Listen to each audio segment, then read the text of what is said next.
started? What do I need to do? Just wait for confirmation and we're live. Wait for whose confirmation? Mine. Yeah, I just confirmed we're live. Okay, I don't see it, but because what do I need to do? Right, okay, correct. Just Okay, no, I had turned that on, so now it's turned off, so there will be no echoes. Okay, I think we can start then. If there are no objections, I will start. So, hi everyone, and welcome to the latest of the International Manifesto Group's Zoom panels on the US versus China, whose economy is winning. My name is Radhika Desai, and I'm the convener of the International Manifesto Group. I'm speaking to you from the city of Winnipeg in Manitoba, Canada, which stands on the stolen lands of the Anishinaabe, the Cree, the Oji-Cree, the Dakota, and the Dene peoples, and is also the homeland of the Métis Nation. It is my special honor to moderate this event, whose exciting lineup of speakers includes my husband, Alan Freeman, and three good friends, Mick Dunford, Michael Hudson, and Michael Roberts. I share so many interests with all of them. I could talk to each of them for hours. So folks, I really think we're in for a treat. Let me tell you a little bit about why. A critically important part of the Cold War between the United States and China is being fought out over growth statistics and measurements, with the Western media and institutions such as the IMF constantly talking down China's growth and talking up that of the United States. While our speakers will shed considerable light on these realities, on the realities underlying these discourses, let me just set the stage very briefly by making a few remarks. I should add here that what I'm going to say is based on the analysis embodied in the manifesto, which our group has recently published, and I'm just going to put the manifesto's URL in the chat so that you can go and take a look at it if you are interested. Please consider reading it and signing it. It's already available in many languages. So again, if including Chinese, Spanish, as you'll see, Italian, many other languages. So please consider signing it, reading it, and sending it to your friends. So to my remarks. Marx had anticipated, and a major constellation of later Marxist writers had analyzed how capitalism had already reached its maturity by the early 20th century, when it reached its monopoly phase. That maturity, it is well known, had also culminated in intense intercapitalist and inter-imperialist competition that led to the Second World War. One second, I'm just going to, oops. Let me, so let me just start again. That maturity, as is well known, had culminated in intense intercapitalist and inter-imperialist competition that led to what Arno Meyer called the 30 Years Crisis, consisting or encompassing 2 world wars and a Great Depression. Thereafter, if capitalism witnessed a golden age, it was chiefly based on borrowing heavily from the socialist toolkit, running economies for full employment, creating the conditions for rising productivity and wages, expanding demand through state investment, and much else besides. Though even with such measures, there were many who remarked that the most stable and sustained growth was actually being experienced in the Soviet Union, even at that time.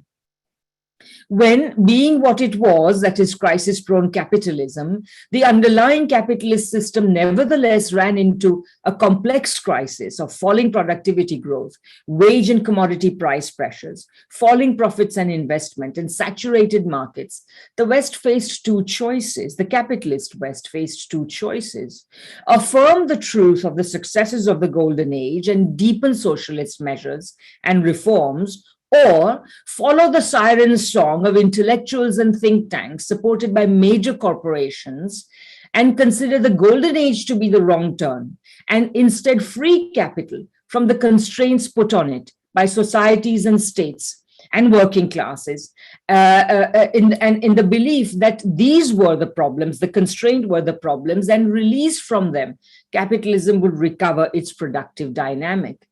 That was over 40 years ago. The record of those years is what our speakers will be examining. It has certainly produced a productively enfeebled, financialized, speculative and predatory, innovatively challenged, demand constrained, inequality ridden economy that caters to the needs of a narrowing elite. Today's speakers will examine the details of the actual achievements of the neoliberal turn and help us understand why socialism is once again on the horizon of humankind, more than 3 decades after the fall of the Soviet Union. So with these thoughts, let me turn to our speakers. I will be introducing each speaker in turn. The order of speakers will be as follows. We'll have Michael Hudson, followed by Mick Dunford, followed by Michael Roberts. We could have called it the three Michaels and a Alan panel, but nevertheless, here we are. And finally, we will have Alan Freeman. So that's the order of speakers. So let me begin by introducing our first speaker, Michael Hudson. Before I do that, I just want to make sure that, just one second, is the YouTube, Carlos, can you check if the YouTube is going properly? Because what I'm seeing is a blank tile with somebody's name on it who is not the speaker. No, it seems to be fine. Okay, great. All right, then. Great. So let me introduce Michael Hudson. Michael Hudson is a financial analyst and the president of the Institute for the Study of Long-Term Economic Trends. He is Distinguished Research Professor of Economics at the University of Missouri, Kansas City, and professor at the School of Marxist Studies at Peking University in China. Hudson has served as an economic advisor to the United States, Canadian, Mexican, and Latvian governments, and as a consultant to UNITAR, the Institute of Research on Public Policy, and the Canadian Science Council, among many other organizations. Michael has written or edited more than 10 books on the politics of international finance, economic history, and the history of economic thought. So, Michael, please, the floor is yours. Oh, I should add that each speaker will be speaking for about 15 minutes. I'll be a little bit flexible with them, but no more than 20, and then we will have questions and answers after that. So, Michael, please go ahead. Well, I originally thought this was going to be a roundtable discussion and we'd just all be talking back and forth. So I didn't have a paper, but since I know I've looked at the rest of your outlines, and since you're going to be talking largely about the US vis-a-vis China and Russia, I want to talk about what the conflict is even more deeply about. And in all this discussion about Russia and China, the underlying rivalry is being fought over Europe and the East Asian countries that were conquered by the United States in World War II. And if you took a long 75-year perspective, the US aim has always been to prevent Western Europe and Russia from mutual economic integration. The last thing America wants is for German and French investment in Russia to help it industrialize. Same thing with China. The United States wanted China as a sphere of influence. The last thing it wanted was for China to integrate its economies with Japan, South Korea, India, and other Asian countries. The United States, therefore, is imposing an iron curtain around Russia and China. There's a lot of talk of the United States 800 military bases surrounding Russia and China.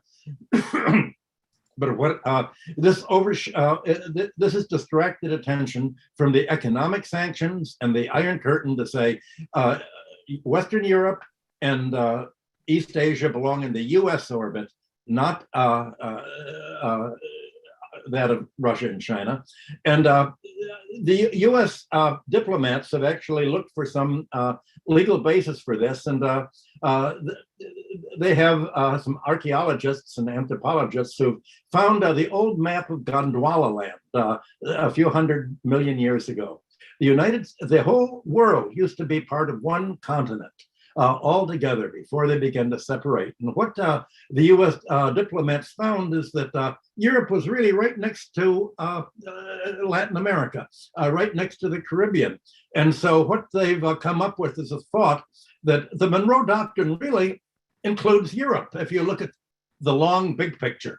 Actually, Japan and China were very close to the West Coast. It was all one conglomeration. And the US has said, taking the big picture, they've always been part of our sphere of influence. So the circling of China is like this economic curtain. And if you look at the closing years of World War II, you can see how this whole US system of diplomacy was put in motion.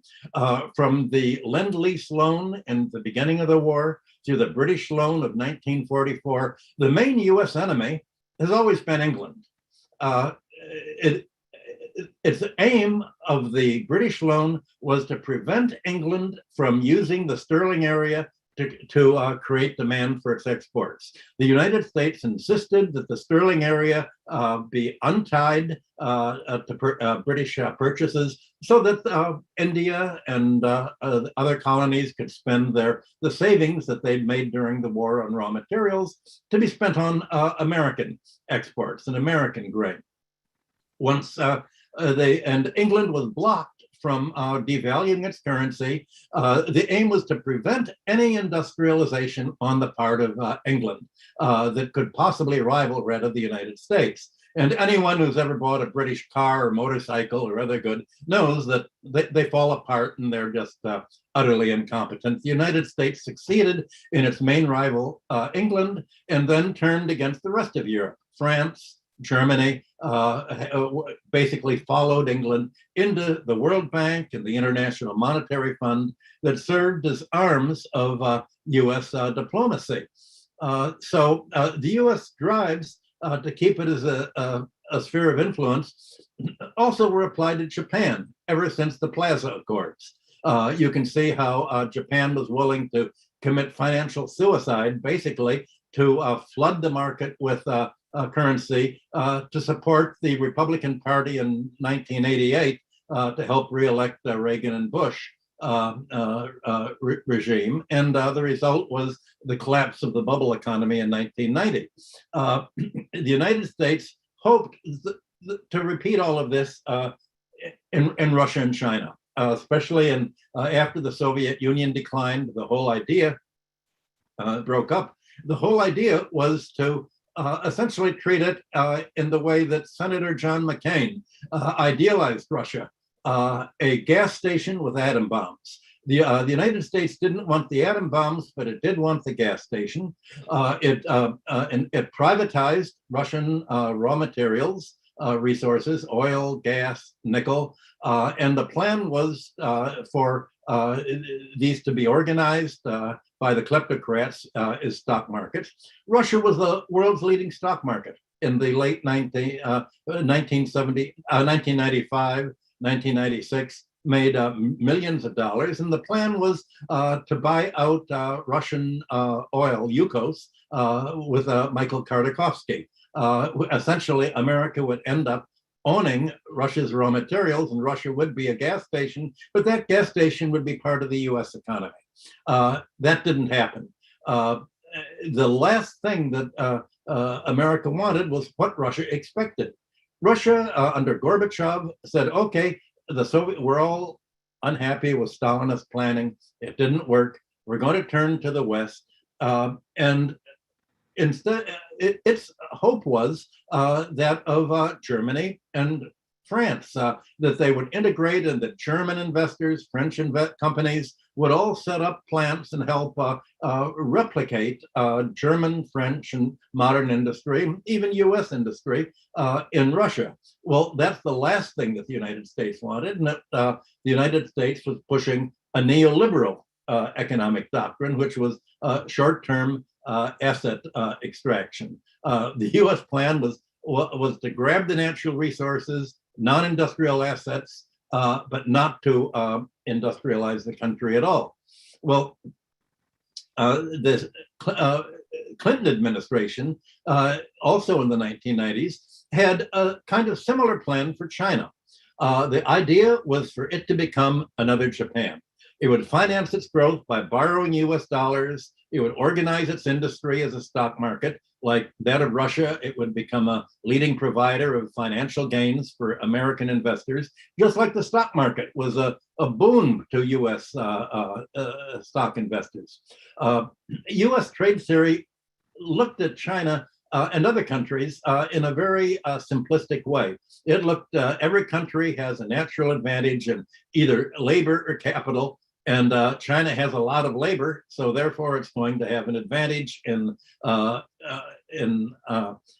labor-intensive goods. And the good thing is, Clinton said, that by turning to China, we can break the American labor union problem. If Chinese labor provides our industrial goods, then we can lower the price of industrial labor for the United States. We can push down labor. The class war will be back in business. Their plan was simply for China to continue to produce low-cost labor, squeezing out profits that would be paid to stockholders that would be largely in the United States. And the idea was for the World Bank to help China put in infrastructure by providing the dollars for China to hire US engineering firms to build the infrastructure, and it would all be financed by the United States and in due course probably privatized and raise the prices. It had no idea at all that there was an alternative to this neoliberal plan. And of course, that's not the path that China followed. It industrialized the economy in much the same way that the United States and Germany did in the late 19th century, by heavy public investment in infrastructure, providing basic economic needs at subsidized prices, or freely, healthcare, transportation, communications, to minimize the cost of living. This was the dynamic of industrial capitalism, but it's not the dynamic of the American-sponsored finance capitalism. So the resulting infrastructure investment of China contrasts very sharply with US infrastructure that's falling apart because we don't need it anymore now that we're deindustrializing. What do we need? Transportation, roads, bridges for. We can just simply afford to live in the short run and deindustrialize. Well, that's what's creating such distress among US economic strategists today. The US economy is post-industrializing.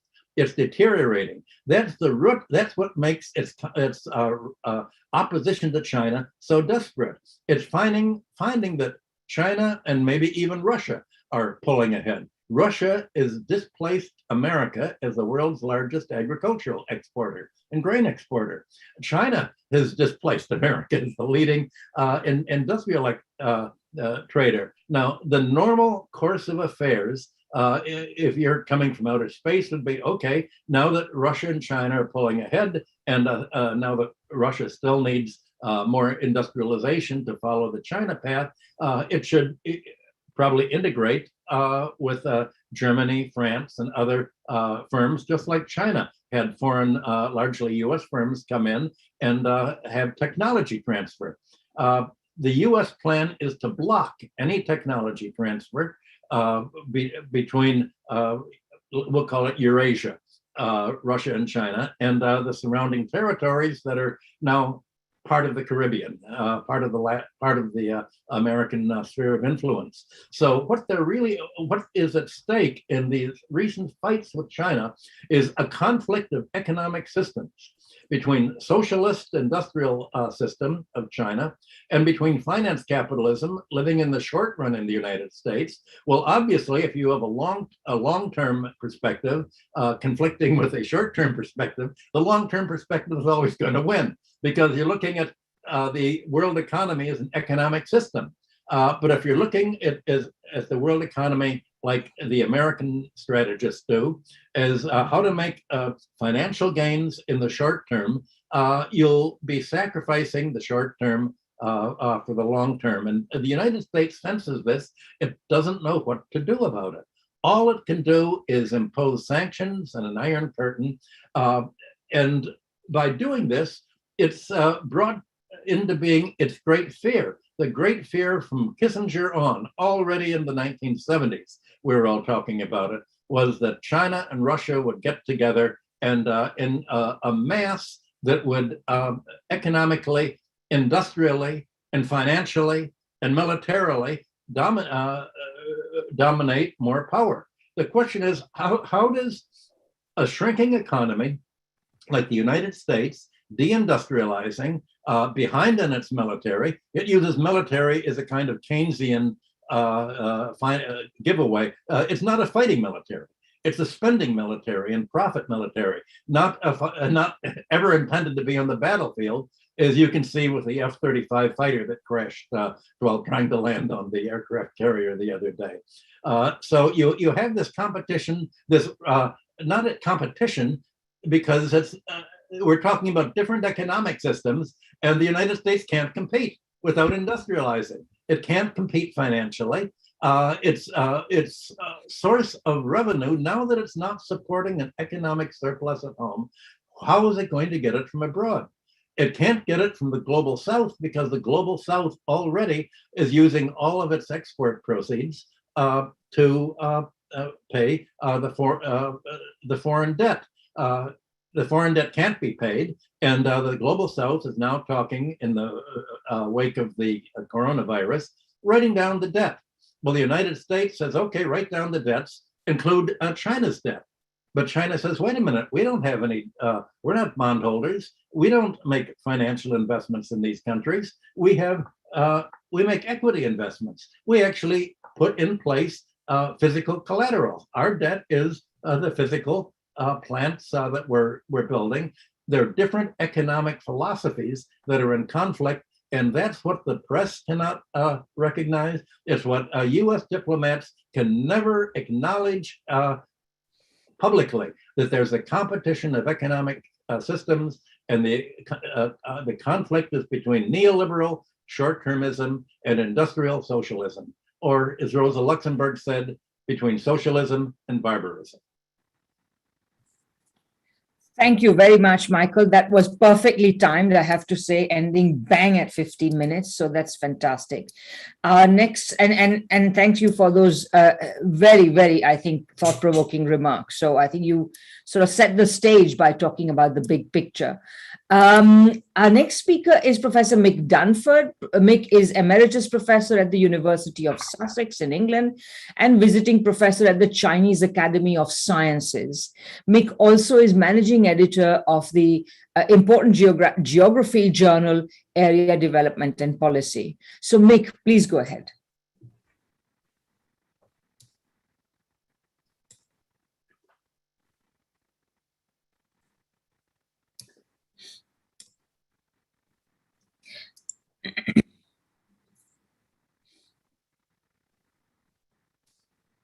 Okay, I hope you can see my screen. Yes. Okay. I'm obviously very pleased to have an opportunity to speak in this meeting along such well-known public intellectuals as the other speakers. I'm going to speak largely about the Chinese economy, but if one looks at the US, one of the most striking characteristics of its evolution across the last 70 or so years, and indeed of G7 economies in general, is that the rate of productivity growth, the rate of labor productivity growth has progressively declined, almost progressively declined.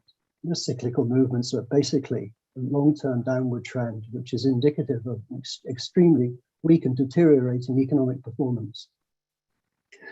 Underlying this downturn is in part decline in the rate of investment. And that decline in the rate of investment reflects really what is a long-term decline in profitability that itself has been accompanied by a significant growth in financial assets as a share of total assets. So the broad macroeconomic evolution of the United States, and indeed of many other Western countries, is one that reflects increasing weakness in a sense, and increasingly ineffective growth performance. In the case of the US, you can identify four areas of economic strength in a way. I mean, one is the military-industrial complex. The second is control of the intellectual property norms, standards, and rules associated with the third and fourth industrial revolutions. And in those areas, the United States still exercises a significant degree of leverage, as it's applying at the moment in the case of semiconductors, for example. It enjoys exorbitant privilege as a result of the role of the dollar and as a result of its ability to set the rules of the road. Yet the rise of China, or the return of China, actually challenges all of these areas of strength.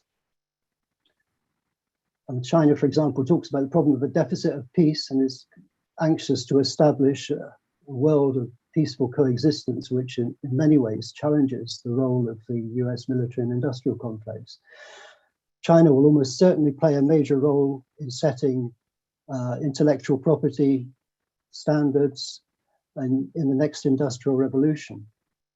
So if, for example, one looks at the case of artificial intelligence, in that sector, China is one of the leading economies in the world already. But the impact of these new technologies really depends on the way in which they diffuse or the way in which they are applied. And in the case of the application of IT, China has enormous advantages, compared, for example, with the United States. A similar situation applies in other new sectors, in new energy. China produces 75% of all components.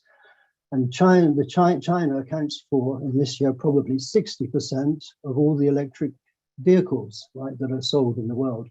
So this ability, to diffuse technologies, is associated with high rates of capital accumulation, and it suggests that China will continue to sustain high rates of accumulation of capital. In other ways, yuan internationalization itself also, in a way, poses a challenge potentially, ultimately, to the leadership of the dollar, as does Asian integration, right, in relation to use of the dollar. And China's drive towards the establishment of a multipolar system similarly will place limits on the extent to which the United States is able to set the rules of the road in the global system. So in that sense, the rise of China does challenge in a serious way the leadership of the United States, but also its ability to sustain its leadership role and its dominant position in the world. If one looks at China's development, I think you have to remember that it reflects changing external geopolitical and geoeconomic circumstances. And it also reflects a series of reforms that were undertaken in China in order essentially to address the contradictions that arise at one stage of development in order to lay the foundations for new phases of growth. And if one looks at it in that way, you can identify a period in which China was embargoed by the United States and then underwent a split with the Soviet Union. But in that period, it undertook significant industrialization and made extraordinary social progress. In the early 1970s, as soon as the relationship with the United States started to improve, China immediately acquired, under Zhou Enlai and Mao Zedong, Western loans. It started to acquire Western technologies and equipment. And then in 1979, it embarked on reform and opening up. But in relation to reform, and in particular in relation to markets, Mao had said something very significant in 1975. He said, at the moment, our country employs a commodity system and the wage system is unequal. Such things can only be restricted under the dictatorship of the proletariat. So in 1979, China embarked on reform and opening up and participation in what was called the Great Global Circulation. But in 1982, it passed a new constitution, implementing the four cardinal principles. In 2012, one can argue that China then moved into a new, what one calls a new era, after the 18th CPC National Congress, and then possibly after the 19th Congress. But it was also strongly shaped by the fact that from 2011, the US embarked on this pivot towards the Pacific and one moved in the direction of a new Cold War.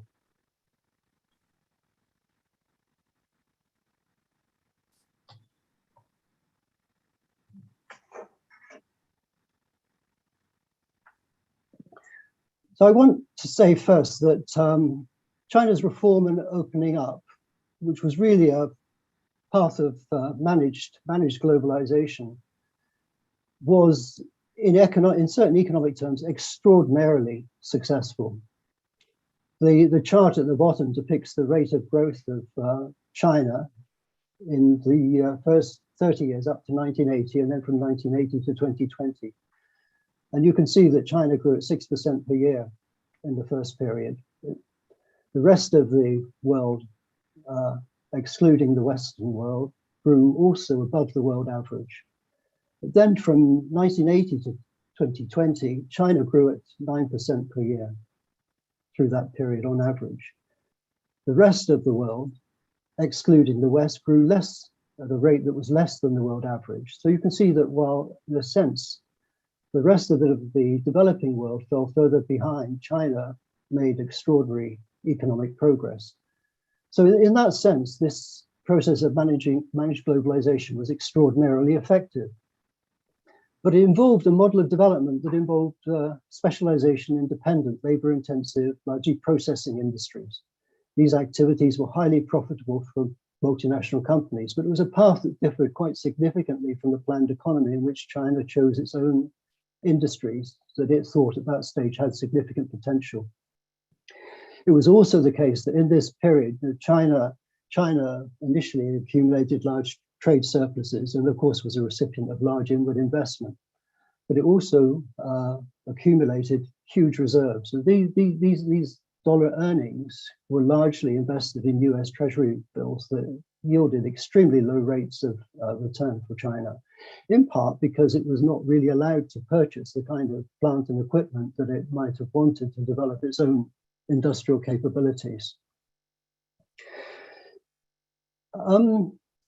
As far as the present situation is concerned, I mean, we know that just this last year, China grew at 8.1%. Its growth actually slowed in the last quarter due to property market reform, due to its zero COVID policy, due to electricity shortages and high coal prices. But the forecast suggests that China's growth in the next year or so is going to be well ahead of that of the United States, and that it will very soon, quite conceivably, escape the middle income trap, even though, you know, the World Bank has argued that certain reforms that would be necessary in order to escape the middle income trap are reforms that China has simply not implemented. And actually, in many respects, it's moved in the opposite direction. But basically, you know, if growth in China exceeds that of the United States by about 1.5% per year, then by 2030, China will certainly be the largest economy in the world. So China's strengths lie to some extent, or to a significant extent, in its particular economic model. And a number of those characteristics of that model need to be emphasized very strongly. One of the first is that China has a very significant state or collective sector, which accounts for something like 36% of investment. The chart on the right actually plots state-owned and collective enterprises' share of total investment. And you can see, even though it's actually declined from the start of the new millennium, it's well over 1/3 of total investment. Alongside that, China enjoys monetary sovereignty, state development banks, a largely public financial system, planning system, a public innovation system, a system of land use rights assignment that drives growth, and until 2012, undertook no significant capital account opening. Growth and development, secondly, is of course market-driven but government-guided. You know, in recent years, the Chinese government has used industrial guidance funds worth 11.4 trillion RMB. Since 2000, China has established a significant presence in a series of medium technology industries, but of course its goal now is to move also in the direction of high technology, with measures designed to promote strategic emerging industries, new growth drivers, to nurture new sectors. And the aim is to concentrate on core technologies where China will secure control in its own hands, in part as a consequence to the aggression that is confronted from the United States and to some extent from other Western countries. Its rate of accumulation will also continue because of urbanization. Something like 200 million people have yet to be urbanized and will be urbanized. And as they do, there'll be large investment in new infrastructure, 5G, sensors, smart grids.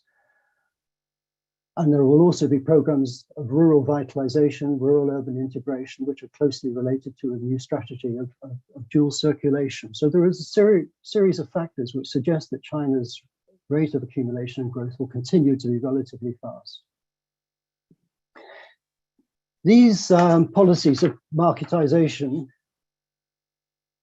globalization, privatization were, however, associated with the emergence of a series of quite significant problems.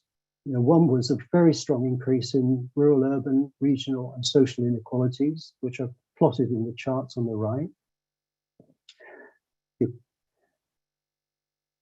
They were also associated with significant environmental damage, with increases in the number of mass incidents, and also with a whole series of cultural evolutions that were considered extremely negative. So in 1999, the Chinese government started to re-emphasize the notion of common prosperity.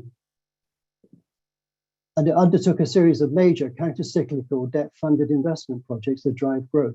So 3.6 trillion for the development of the Western regions, 2 to 3 trillion for old industrial areas in the Northeast, 2 to 3 trillion for central regions, over 10 trillion for the new socialist countryside from 2006 to 2015, 2 trillion on post-Wenchuan earthquake reconstruction, 4 trillion for emergency market bailouts after the financial crisis, and at the same time, more recently, supply-side reform alongside job creation, which involves, in a sense, a process of planned creative destruction. But China also, had started to open to financial capital, foreign financial capital, as a result of its entry into the World Trade Organization in 2000. And in 2015, it spent 1.7 trillion to bail out the stock market. And then in August in 2015, after the renminbi exchange rate reserves declined by 1 trillion.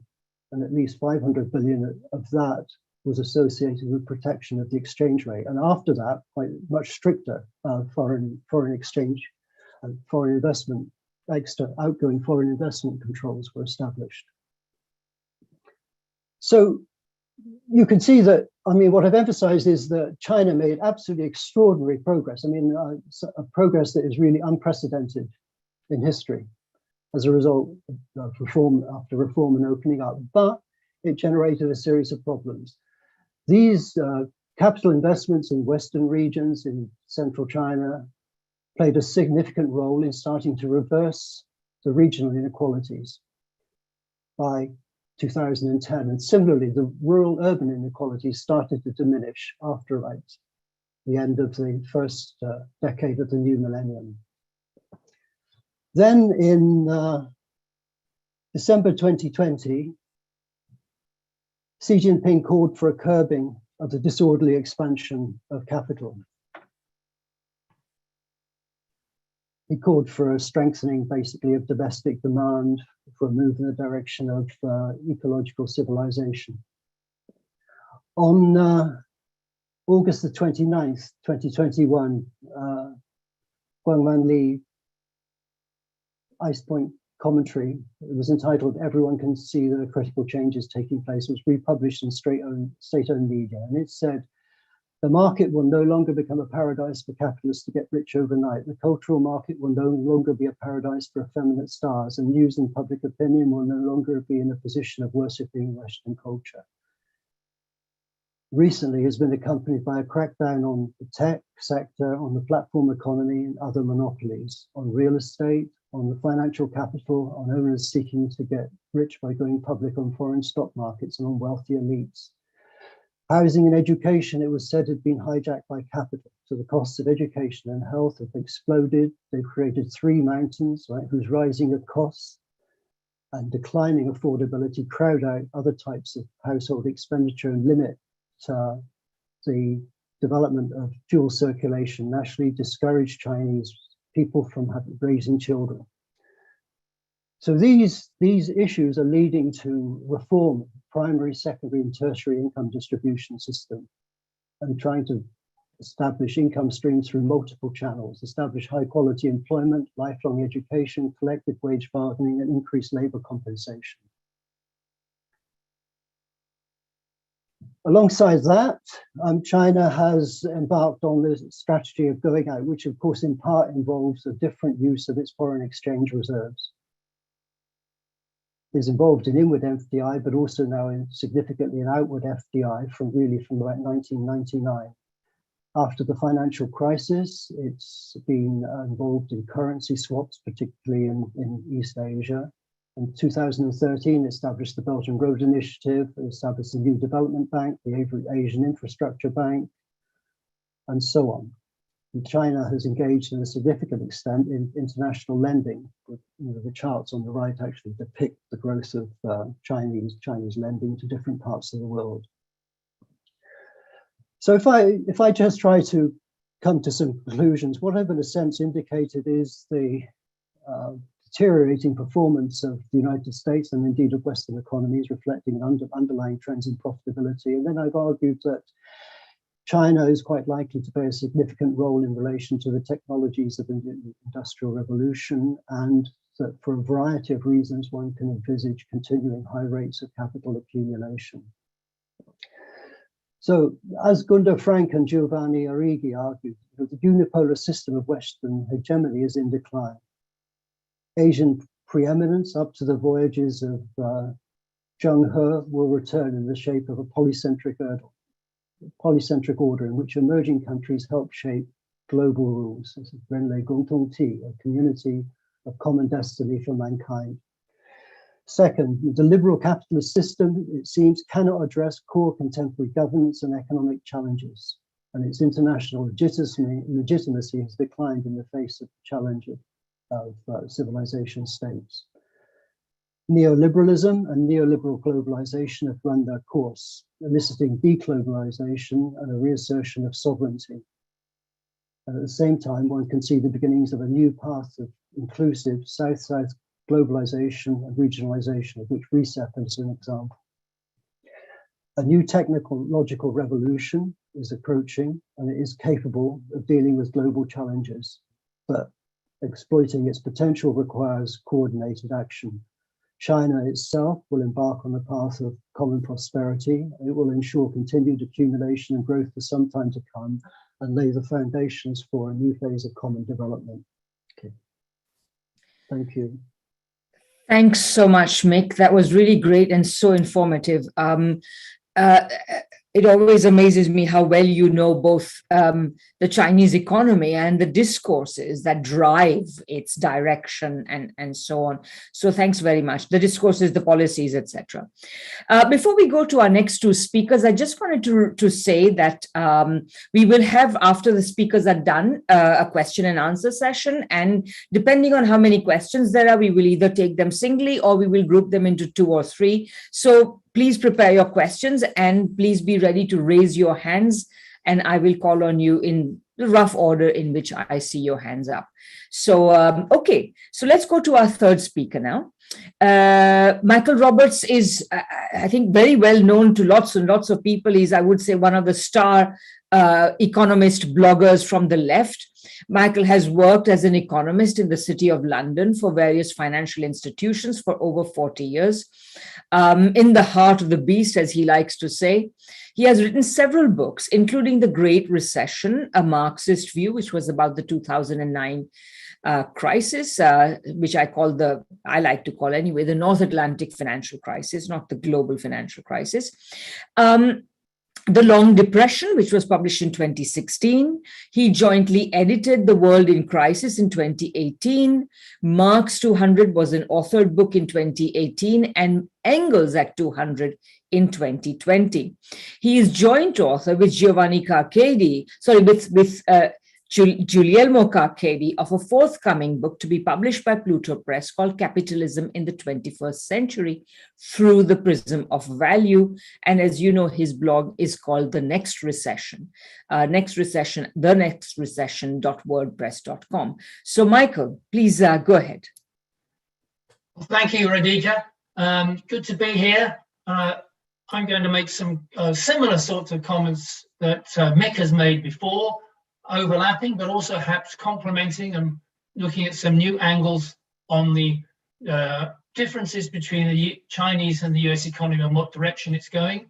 I think it's good. I'm coming after Mick as a graduate of Sussex University. He's still down there. Of course, he's not teaching me because I was not there. Well, probably in the 19th century was the last time I was there. However, let me share some graphs like everybody else. Let me just get that on the slideshow. Oh, I haven't done that. Hold on. Do the share.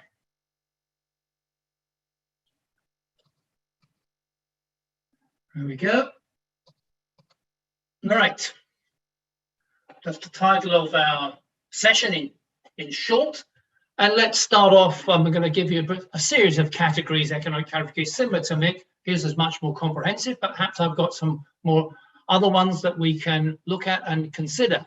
The one that most people start with, and in the media, is the size of GDP between China and the US. Who's winning on this? Well, if you measure it on the IMF and World Bank purchasing power parity level, already China is the largest economy in the world. You can see that it crossed over in about 2016, 2017 on the basis of that measure in dollars of billions. And if it continues at current rates of growth between the two countries, as Mick said, then it will be way ahead of the US by the time we get even into the middle of this decade. But I don't think that's a very accurate way of looking at it. I think we should look at the relationship between China and US GDP terms in terms of market exchange rates, because that's where international trade, investment, and so on is really measured. And if we look at it in terms of dollar market exchange rates, then we can see that the US is still ahead. So you could say the US is still winning, but you can see the gap is dramatically closing between the US and China on a market dollar basis. If you go back to 1980, the US GDP on that measure was 16 times larger than China. And now it was 30% larger at the end of the second decade of this century. And as we get to 2026, the gap will continue to narrow. Similar points, I think, that Mick has already made in this position. So shortly, by the end of this decade, if not earlier, China is likely to be the largest economy in GDP terms in the world. And as Mick has pointed out, the growth rates, if we take from post-COVID, also show the dramatic advantage that China has got over the US. In the period 2019 to 2021, which is the COVID period, if you like, Chinese growth was just over 10% over those 2 years. The growth of the US was just 2%. So the average growth per year, 5% plus in China during a COVID slump. And in the case of the US, barely 1%. And of course, that was all in 2021, the recovery. And only the US, amongst the G7 economies, has actually managed to get above the level of GDP that they had in 2019 in real terms. All the others are still below. And then if we look at general forecasts being made by international agencies about growth in China and the US on the right-hand side, you can see over the next 5 years, China is expected to continue to grow at around about 5%, which means nearly 30% increase in real GDP over the next 5 years, while the US, which is one of the better economies amongst the capitalist West, is going to be growing at less than 2% a year, or just 13% in the next 5 years. So that's why the gap is closing all the time. That's why the faster pace of GDP growth exists in China rather than in the US. Of course, that's total GDP. And with a population of 1.4 billion in China compared to about 350 million in the US, you could say, well, that's not a fair comparison because the GDP population of China is so great that it drives up GDP to such high levels. So if we look at GDP per person compared, we still see a massive increase in GDP per person in China. This is the Chinese rate of GDP per capita relative to the US. And you can see as we just entered the COVID period, it had gone up to nearly 25% of the US, but still only 25% of the per capita GDP of the US, 1/4. So there's still a fair way to go if you want to talk about China winning in the sense of having, if you like, GDP per capita as a sort of crude measure of living standards on average between China and the US. How long would it take to catch up? How long would it take for China to reach the point where it was actually winning on a per capita basis? Assuming the growth rates that we've talked about for per capita income previously and what is likely to happen over the next few decades, it would take basically to the end of the 2060 to reach 100% of US per capita income. Most G7 countries are around about 80% of this. And so if you got even up to the G7 level, we're talking about another 30 years on the current rate, despite the very fast growth of the Chinese economy compared to the US economy. So there is still some way to go before you could talk about China reaching the living standards and conditions of a modern advanced capitalist economy at the moment for its very huge population.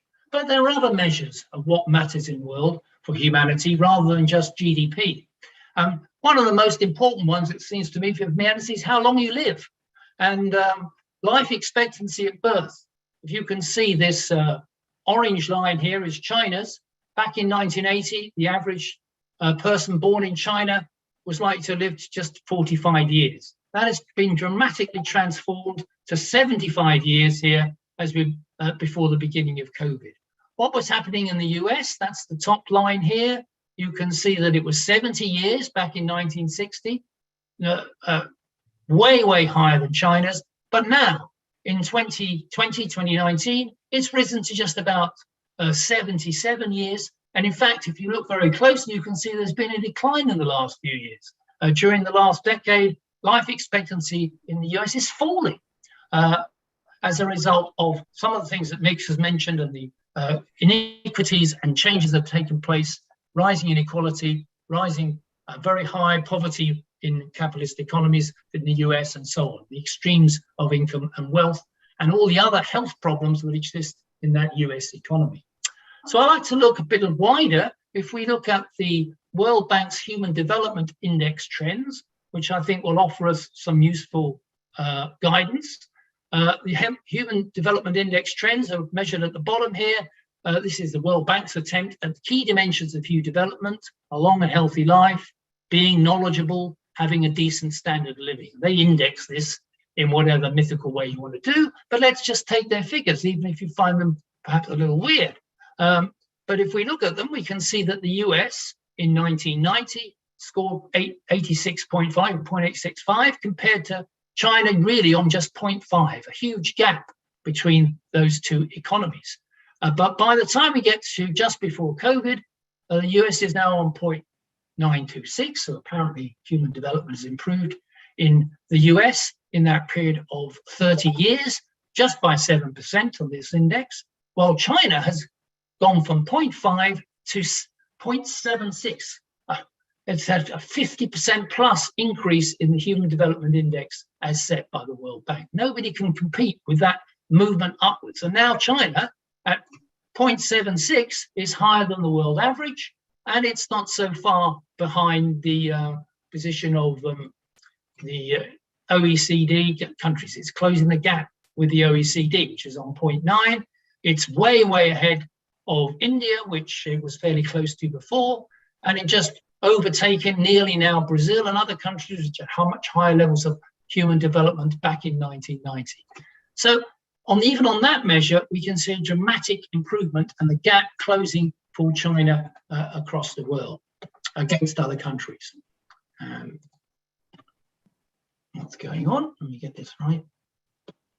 Yeah, so one of the big issues figures that's always raised is the level of poverty that exists in various global South economies.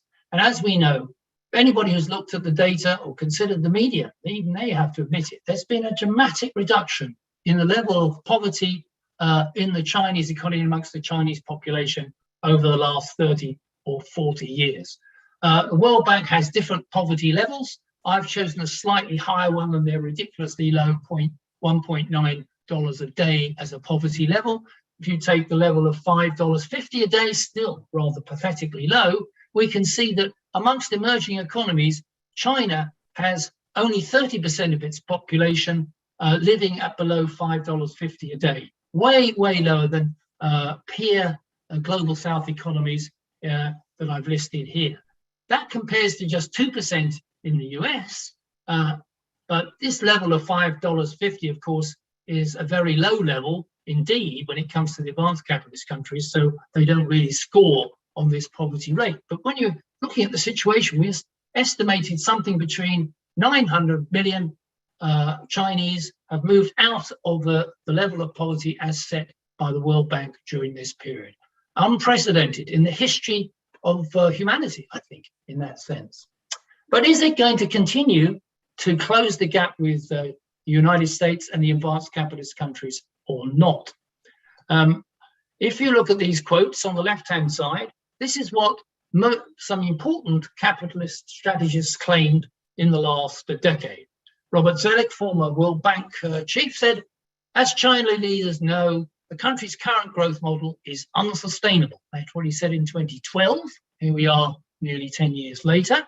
George Magnus, the well-known investment fund manager who spends a lot of time critiquing the Chinese economy, said that China's government will stifle incentives and innovation and make it even more difficult to generate productivity growth than all high middle-income countries need to avoid the middle-income trap.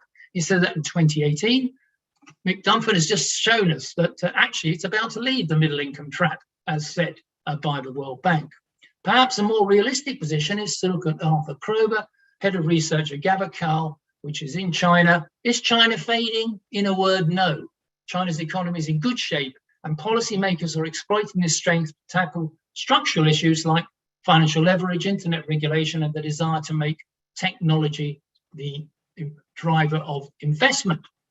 But one of the big issues that's raised is that China is running out of people. Mick has pointed out there's still a lot of rural workers that have been urbanized and brought into the new industries that China is developing. But the total number of employed people does appear now to be falling, and falling from a peak just about at the beginning of this particular decade, and we're heading downwards, if rather slowly at the moment. So there's two ways in which growth of GDP can take place: is more people producing more, and those people producing more per person. If the number of people is going to decline, then you need to increase the productivity of that labor force. It's a simple arithmetical thing, but what's involved in the actual process is more important. On the right-hand graph, you can see that actually China averages something like 4.5% to 5% productivity growth over the period of the last 30 years, compared to the advanced capitalist countries, which are under 2% per year and eventually zero when we come into the period of COVID or just before. So what that tells me, if that continues at the moment, that gap, then labor productivity growth of 4 or 5% in China, even if the employed workforce declines a little, will continue to outstrip the growth in the advanced capitalist countries and continue to maintain probably at least something like 5% real GDP growth over the next period. And what does that mean? That means it also means if the drive is there with a drive of more productivity, then you're going to get the drive up in wages and living conditions for the bulk of the population on average across the board. Productivity and real wages are usually quite closely connected, even if there's an attempt to hold real wages down while productivity grows by capitalist governments and economies. And here we can see, just in the period of the decade before COVID, China's productivity rose by 73% in that decade, and real wages rose by nearly 70% as well. That is absolutely staggering, contrary to the view that in some way the gains of productivity and production in the Chinese economy do not spread down to the average Chinese worker, urban worker at least. In India, we've seen quite a large change in productivity too, 46%, and wages also matching that, but still way short compared to China. But if we look at the advanced capitalist countries, the UK and the US, it is totally pathetic. Productivity in the UK in the last decade, just 3.5%. Wages up by 7% over 10 years. Actually, it's the slowest growth in real wages in the history of British capitalism in the last 10, 20 years even. The US, only a little better, 11%, and just a tiny 11% in real wage growth. That's approximately less than 1% a year in real wage growth. And some of the peers of the emerging economies, India, apart from India, Russia, South Africa, and Brazil, in a terrible state when it comes to looking at productivity and real wages. Trade and technology is key for the next couple of decades. And China maintains a huge share of manufacturing, which the top left graph shows, 30% compared to the other major manufacturers in the world. Its other manufacturers rely on Chinese imports to carry out their manufacturing. German cars aren't built without Chinese imports, and so we can see the huge import content required by German manufacturing from China, as opposed to other countries like the US and Japan. The similar situation, even higher in the case of US manufacturing reliance upon Chinese imports, and Chinese reliance on US, Japanese, and German imports as a relative to their manufacturing output and exports continues to decline. So in a way, China has maintained that independence through world trade, despite the huge integration and globalization that's taken place over the last 20 years. Here is a graph I just wanted to present because it's often claimed that China is already an imperialist country. But I've done some research with Guillermo Carcedi recently, which shows that if we look at the transfer of surplus value, profit, if you like, through the process of international exchange, countries, the rich monopoly, high technology countries extract surplus value out of the poorer global south, less technology countries.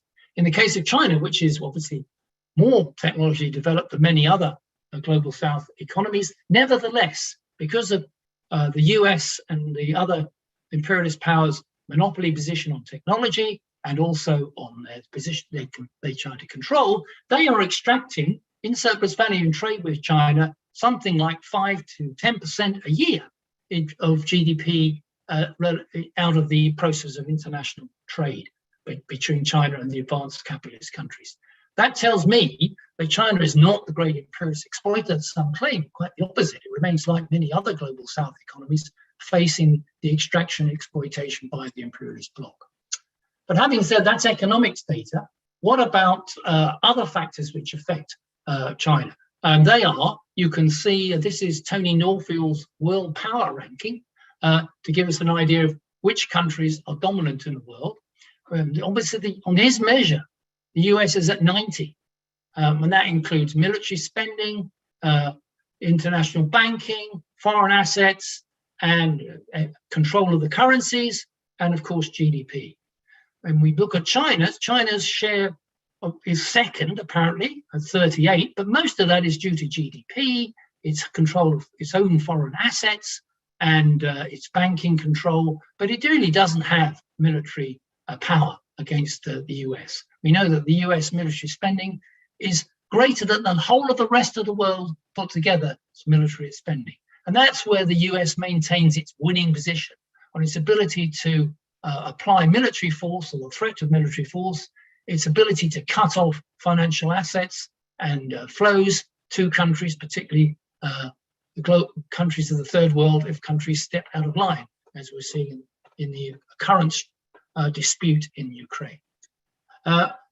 Just want to make a couple of other points quickly. Internal contradictions exist in China. I think we ought to say inequality is great, as Mick showed as well. But this is inequality of wealth. As you can see, it's very high in all countries, inequality of wealth, ownership of property, assets, financial assets, and so on. It's around 70 on the Gini coefficient in China, which looks very high, higher than Italy and France. But look at Brazil at 89 or the US at 86. they're way, way more unequal. If we look at the wealth share of the top 1%, Brazil at nearly 50%, the US at 35%, China is high, but it's still lower than those countries and lower than many other countries. Yes, the rich are getting richer in China too. And that is one of the things that Mick was bringing out. Billionaire wealth, the percentage of GDP, has rocketed in places like Russia, Sweden, and so on, but also in China, which is now around 15% of GDP, billionaires. That compares to Russia's nearly 40% of GDP, where the crony capitalists live. And as the quote on the right says, from Xi, that we cannot continue to compare this wealth gap to become an unbridgeable gulf. And we cannot afford to wait to do something about it. Mick was mentioning some of the things that was attempted to do. I just like this quote from Xi. Last summer, he said, the Soviet Union was the first socialist country, enjoyed a spectacular success, but it collapsed, mainly because the Communist Party, the Soviet Union, became detached from the people and turned into a group of privileged bureaucrats concerned only with protecting their interests. If a governing party turns its back on the people, it will imperil the fruits of modernization. So that's the warning that China's leader is giving. Whether he can deliver that remains to be seen. On the other hand, you can take another option for China, that of Jack Ma, where he says Chinese consumption is not driven by the government, but by entrepreneurship and the market. In the past 20 years, the government was so strong. Now they're getting weaker. This he said in 2019. It's our opportunity. It's our showtime to see how the market economy, entrepreneurship can develop real consumption. So there are the two views about what direction China should go and the contradiction which exists. So the US is still ahead, but the gap is closing. The US is way ahead on GDP, and the gap won't close for decades. But China's growth rate is triple the pace of the US. COVID deaths, China 3 per million, the US 2,600 per million. That's the result of the COVID battle. Life expectancy, nearly the same. Human development, China closing the gap. Employment growth, China has no growth, maybe in employment, but the US is not much better. Productivity, China 4 times, if not 5 times faster in the past period.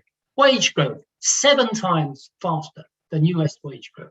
Poverty, yes, China still has much more poverty, at least on the World Bank measure, than the US, but it's done the best of all the global South economies. Equality of wealth, high, but less than the US. Billionaires, high, but less than the US. Global power, still relatively weak compared to the US. That last one is why we have this battle in the 21st century ahead of us. The US misses to maintain its global power, even though it's losing ground on all these other factors.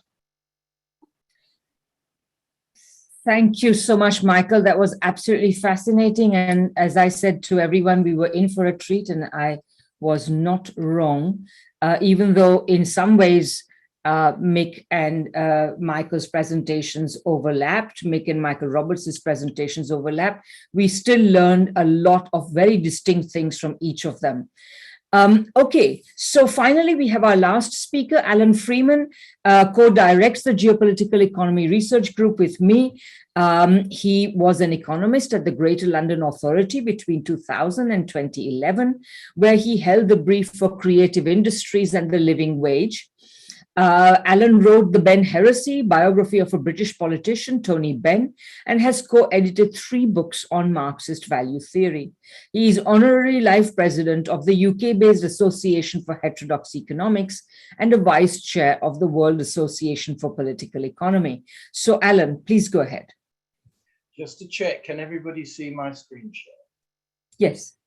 Now, in response to some of the points that have been made in the chat, I am going to be talking about growth, and I am going to be talking about GDP. But let me explain why. It's not because it's the be-all and end-all of achievement for any society. It's for 2 reasons. One is this is what the American and Western commentators keep focusing on. The explosion of claims that the USA was making it out of the pandemic with 5.1% annual growth, which I'm going to look at in a minute, is all focused on US growth because that's the God the altar at which the capitalist class worships. I would say that's not the altar at which China's government worships. We've heard about the importance they attach to the reduction of poverty. They're leading the world in the battle against ecological devastation and the development of sustainable energy and sustainable production. The issue of cultural development is extremely high, and education, just to take a single instance. Now, I'm having to admit, people, so I hope somebody else can start with that. It is astonishing. I think one of the things that has not been mentioned, which is actually very important, is the rate of scholarization, particularly in tertiary education in China, which has no parallel. So, sorry about the phone. I'm talking about growth precisely because it's what they boast about, but it's also the cause. I'm against gravity. I would like to fly, but unfortunately, gravity imposes itself on me. So if I wish to fly, I have to work out how to take measures to overcome the law of gravity. Under capitalism, growth and its consequences are what drives the fact that we cannot have the desirable things that we want. So I want to stress there's no moral content in what I'm talking about. I'm not saying growth is the be all and end all. I am saying it is the major causal factor in what's happening in China and in America. And I want to begin with refuting a couple of claims which I think are very seriously misleading about the US economy. I'm going to be focusing on the US economy. And the first of these is the proposition that's put forward by, I think, Graham Allison. Alan, I just have to let you know, I have a request that you should speak louder because I think some people are not able to hear very well. Okay. Can you hear me? Is that any better? It's really not the volume. For some reason, where the microphones become problematic. Yeah. This often happens. Maybe I should change my microphone. Do bear with me. No, I'm on my system's microphone. I'll just speak as loud as I can. Okay, I'm very sorry about that. That's better. Okay, that's better. Mm-hmm. Very good. So Graham Allison advanced the idea of what he called the Thucydides trap. I'm sorry, but people will have to stop phoning in if anybody's doing it because they don't like what I'm saying. Please desist because it interrupts the presentation. Next time I'm going to leave it to Radhika to answer the phone. So the idea of the Thucydides trap is based on the Peloponnesian War in Greece, in which the war was attributed by Thucydides, the historian of that conflict, to the rise of Athens. So his view was that Sparta was the dominant power, China, that's what he makes the analogy with, but Athens rose, and that provoked the war. This is a very dangerous philosophy, in my opinion, and it has an audience in China itself, because it leads to the conclusion that the only thing China can do is submit to the requirements of the US not to grow so fast.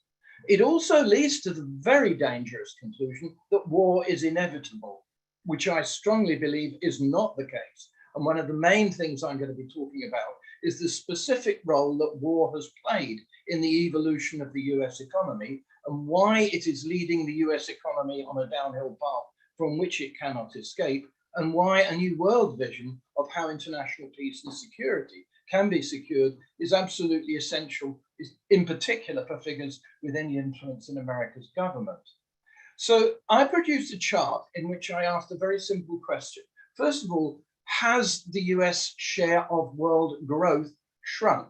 And it has. You can look at the graph on the left and you can see that it's lost ground. That's the white band in the middle of this sort of Italian flag graph here, where you can see that it's lost ground for the global south. That's the countries other than Russia and China and the imperialist countries, and it's lost ground to China. But then I asked a very simple question, and this is the right-hand graph. What would have happened if the North as a whole, or the US, if they grow at very similar rates, had simply carried on growing as fast as they did in 1970? And the answer is there would have been practically no change. A little bit of advance by China, but certainly no loss by America. So the point is a very simple one, that the crisis that America is going through is self-inflicted. America is responsible for its own decline, and therefore the responsibility of China, Russia, and socialists everywhere, or progressive people everywhere, people who value the future of the human race, is to prevent America continuing down this insane path on which it is bound. Now, the next thing, now, of course, what happens is that I find I can't move the slides forward, which is always a problem. Ah, yeah. Okay.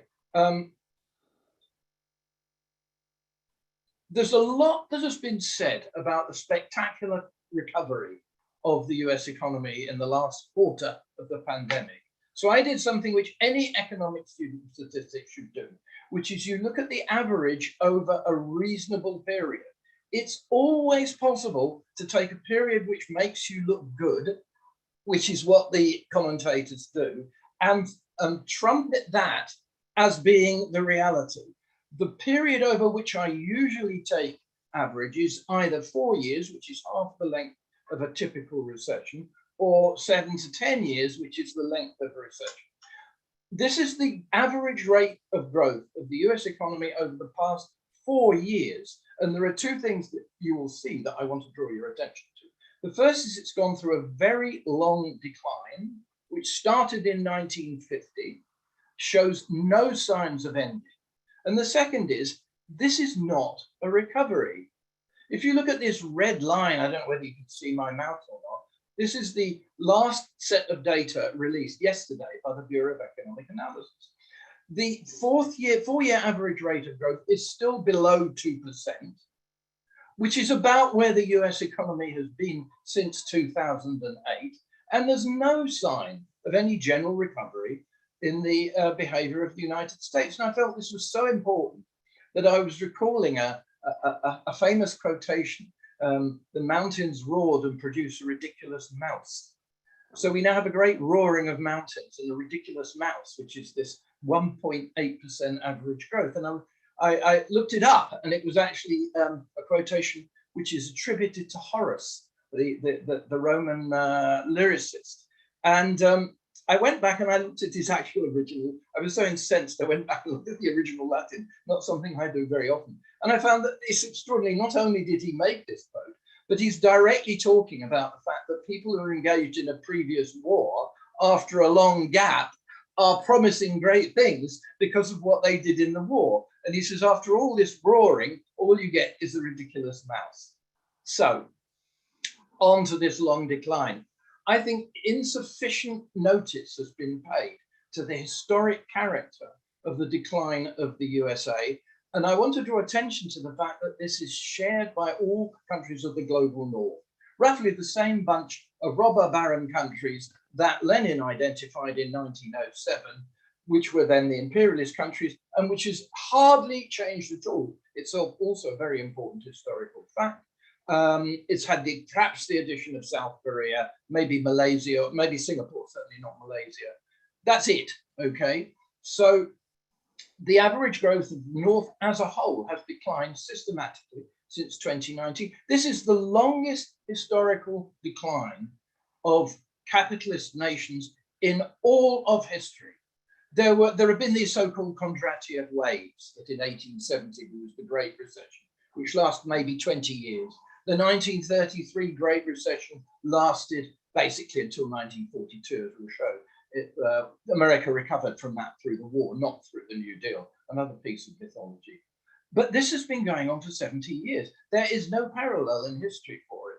And I think insufficient care is paid in dealing with that. So the next point I make is a very simple one. What really got the US out of the recession?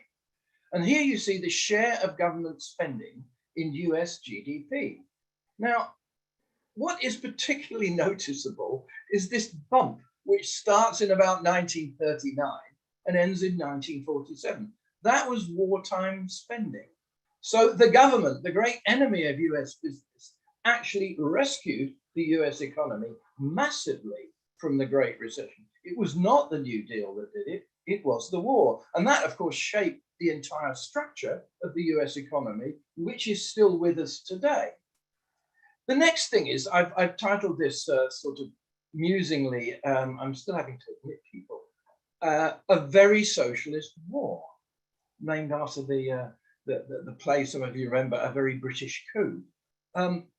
This is the share of US public investment in total investment. And by the middle of the war, 85% of all investment in the USA was being conducted by the government.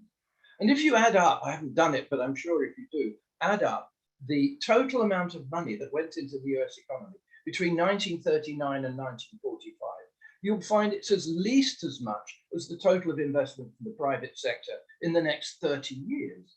So it was the government with its wartime intervention that produced the great burst of growth that put the US at the head of the world economy and gave it the leverage that Michael Hudson has referred to. Now, once again, I wish it wouldn't do this, but I find I can't move forward. The next thing one wants to look at is something happened around in the 1970s. There was a great slump. It was called by Mandel the second slump in 1974.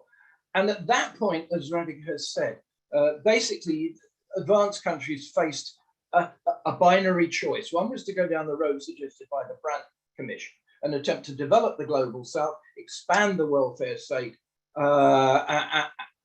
and use the resources of the government to ensure that that happened. They did not do that. Instead, they embarked on neoliberalism. And this is the real story of neoliberalism. It started in the 1970s. And what I want to draw your attention to is the different pattern before the 1970s and afterwards. Before the 1970s, investment is moving in synchronization with growth. So public spending, it's driving growth. Afterwards, it goes in the opposite direction. And I call this proactive and reactive. Before the 1970s, particularly during the war, it was government and particularly government investment, which was driving growth. After the war, it was responding to the failure of growth. So whenever there's a slump, the causal relation is reversed. It's the slumps that cause the government spending, because then they have to inject a lot of Keynesian fiscal stimulus, whether they admit it or not, they always do it. And so you have this alternation of expansion and government spending. What is the real cause of the US decline? It is the decline in investment. I just urge people who dispute this or have doubts about it to simply do the numbers themselves. And in fact, it's so outrageous that people don't do this, that I've created a site where you can access economic data, and I've produced a tutorial, which you can find on academia, on how to use government data. Because I think everybody should be able to do this. It's been said that we should circulate the slides, which we certainly will. But what I would love is if everybody was capable of producing those slides for themselves. Just as, you know, in the earlier stages of the advances of civilization, everybody was supposed to learn to read and everybody learned to add up, the Victorian 3 R's. Well, it should now be 3 R's and an E, which is reading, writing, arithmetic, and economics. And I think universal economic literacy would allow people to see the sense of what I'm saying for themselves.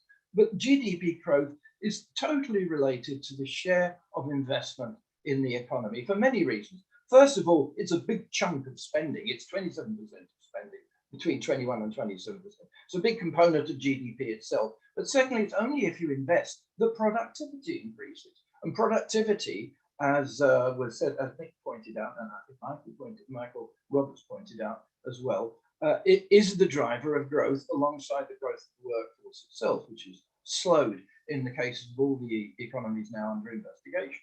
So it's investment. But what happens to investment when finance comes along? And this one is a very interesting graph. It shows the acquisition of financial assets as a proportion of total acquisition. Now, those of you who follow David Harvey will notice that he's published a long article in New Left Group. I have nothing against David Harvey, but the article makes a distinction which I think is very misleading between the rate of profit and the mass of profit. And the argument is that because the mass of profit is increasing, the capitalists are in a very good shape. The rate of profit doesn't matter. A very common point which is made against Marx and Marxism. When you finish wrongly proving that the rate of profit doesn't fall or cannot fall, then you end up saying, well, it doesn't matter. because you're just determined to say that capitalism is not responsible for its own problems. What actually happens is this: as the rate of profit declines, and we're going to see this in the next slides, the capitalists no longer think they're going to get such a good return by investing in production. They get a better return, particularly with an economy situated in the world economy, as is the US economy. They get a better deal by buying speculative financial assets. So this simply shows, after 1980, essentially the rate at which the capitalists were acquiring financial assets as opposed to productive assets, doubled from 40% to 80%. So 80% of US profits went into buying speculative, useless, unproductive assets. And that's what led to the crash of 2008. And that's what's leading to the present crisis. Nothing to do with the rise of China. And here's the totals of financial and productive investment assets of the USA. You can see productive investments utterly dwarfed by financial sector funds.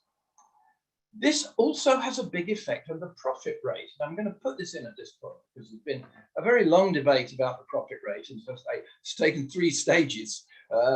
First of all, to say it's impossible. Second, to say it isn't happening. And the third, to say it doesn't matter.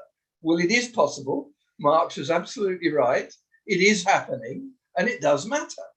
And the argument that it's not happening is based on a very simple error, that when people calculate the denominator of the profit rate, that is, who has a claim on profit, they only include fixed assets. Now, it's obvious when you think about it, this cannot be right. What would an economy that had almost no productive assets at all look like? It would be the most fantastically profitable economy in the world. And in fact, I took the United Kingdom. If you calculate the rate of profit in this way, it looks as if the United Kingdom profit rate had a spectacular recovery after Thatcher. Of course, it did nothing of the kind. What happened was that the capitalists were switching from buying productive assets to buying financial assets, which had a claim on the profit because interest is a deduction from profit, which must be paid to them. And the consequence was you cannot understand the profit rate unless in the denominator, the assets do include finance capital. And if you do that, what you see, as this graph shows, is the rate of profit has declined continuously since 1946. And I'm sorry, people who think this is, some sort of dogmatic Marxism. No, these are facts. I could have said all of this without mentioning Marx once. These are facts. The rate of profit is declining. That is leading to a decline in productive investment. And the productive investment decline is producing the decline in growth. So, Radhika, you have to enter. What happens on my screen is when people enter the waiting room, I can no longer move the slideshow forward. No, I'm admitting them. Don't worry. But just so you know, you are at 15 minutes now. Okay, yeah, I won't be much longer. But now, of course, the same thing has happened and I'm stuck. Here we go. How is the US attempting to compensate for this? By taking it out on the rest of the world. This graph, since I'm on my 15 minutes, I won't spend long on them. People have seen this before, much more than the other one. It's the ratio of the GDP per capita of the global south to that of the global north. And what you see in 1981 is a massive increase, a doubling of world inequality. That's inequality between nations. Because the US capitalists were trying to recover from the difficulty that they were in, caused by financialization and caused by the decline in productive investment, by getting it out of the rest of the world. Then what you see is in the year 2000, that starts to go down. Now, China is not included in this. I'm coming to China very shortly. But the point is, it was no longer possible for them to extract quite so much from the global south, which is one of the things producing the current crisis. It's not ended, but that's what's going on. So what do they try and do? They try and drive the growth rate of the other countries down to compensate for their own decline. The essence of the strategy of the United States is, since we can't grow, none of you buggers can. And that's what they're trying to do. There has been some consequence. They have recovered to some extent. This is the same graph with more recent growth data, and you can see the trend towards international inequality rising has continued, has resumed. And I think that the figures that Michael Roberts gave us, showing the disastrous performance of Brazil and South Africa demonstrates what the effect of this war against the South has been. This is the exception that proves the rule. This is the same thing, but for China. And China is now only, GDP per capita is now only 5 times, well, this goes up to 2016, you can't see it, but it's only 5 times worse off than the United States and falling very rapidly, which is the catching up. And that's dangerous because it proves that everybody else can do it. And then I'm going to finish on one thing. Why is it that the South has not caught up? Because its real growth has exceeded that of the North certainly since 2001, but basically since 1989, and more or less since 1968. Why does this real growth not produce an improvement in the monetary position and the wages and the inequality of those countries? It's very simple. The answer was given by the development economists. It was given by those who explained that unequal exchange is a fundamental mechanism of the world market. And I'm very pleased to see Michael Roberts draw attention to that and look forward to the book that he's producing with Nino Karkady, who I've long tried to be working with on this very question. And it's very simple. Prebish and Singer explained it. You produce more and more, but the price goes down. That's it. You can produce as much as you like. You can double your output. But if the price of what you're selling halves, you are no better off than before. And that was what the neoliberal term was designed to do. It to turn the countries of the South into suppliers of basic goods, low wage goods, minerals, foodstuffs, and so on, and force them to overproduce. So the consequence was the prices collapsed, and that's what drove this inequality. And in fact, it's extraordinary because the result was by 1995 an almost complete division of the world into two parts: the imperialist world and the non-imperialist world. I'll finish on this. The vertical axis shows GDP per capita. The horizontal axis shows the price level in the country concerned. All the red dots are countries of the global South. All the crosses are countries of the global North. And you can see it's almost a precise division. All the poor countries, all the countries with low price levels are low income countries. This reproduces the imperialist division of world that Lenin was referring to, but this time the cause is economic in almost the same proportions. So that's the reason that the US is declining. That's why it has to be stopped. And that's why I'm very convinced that China is showing the way that it can be stopped.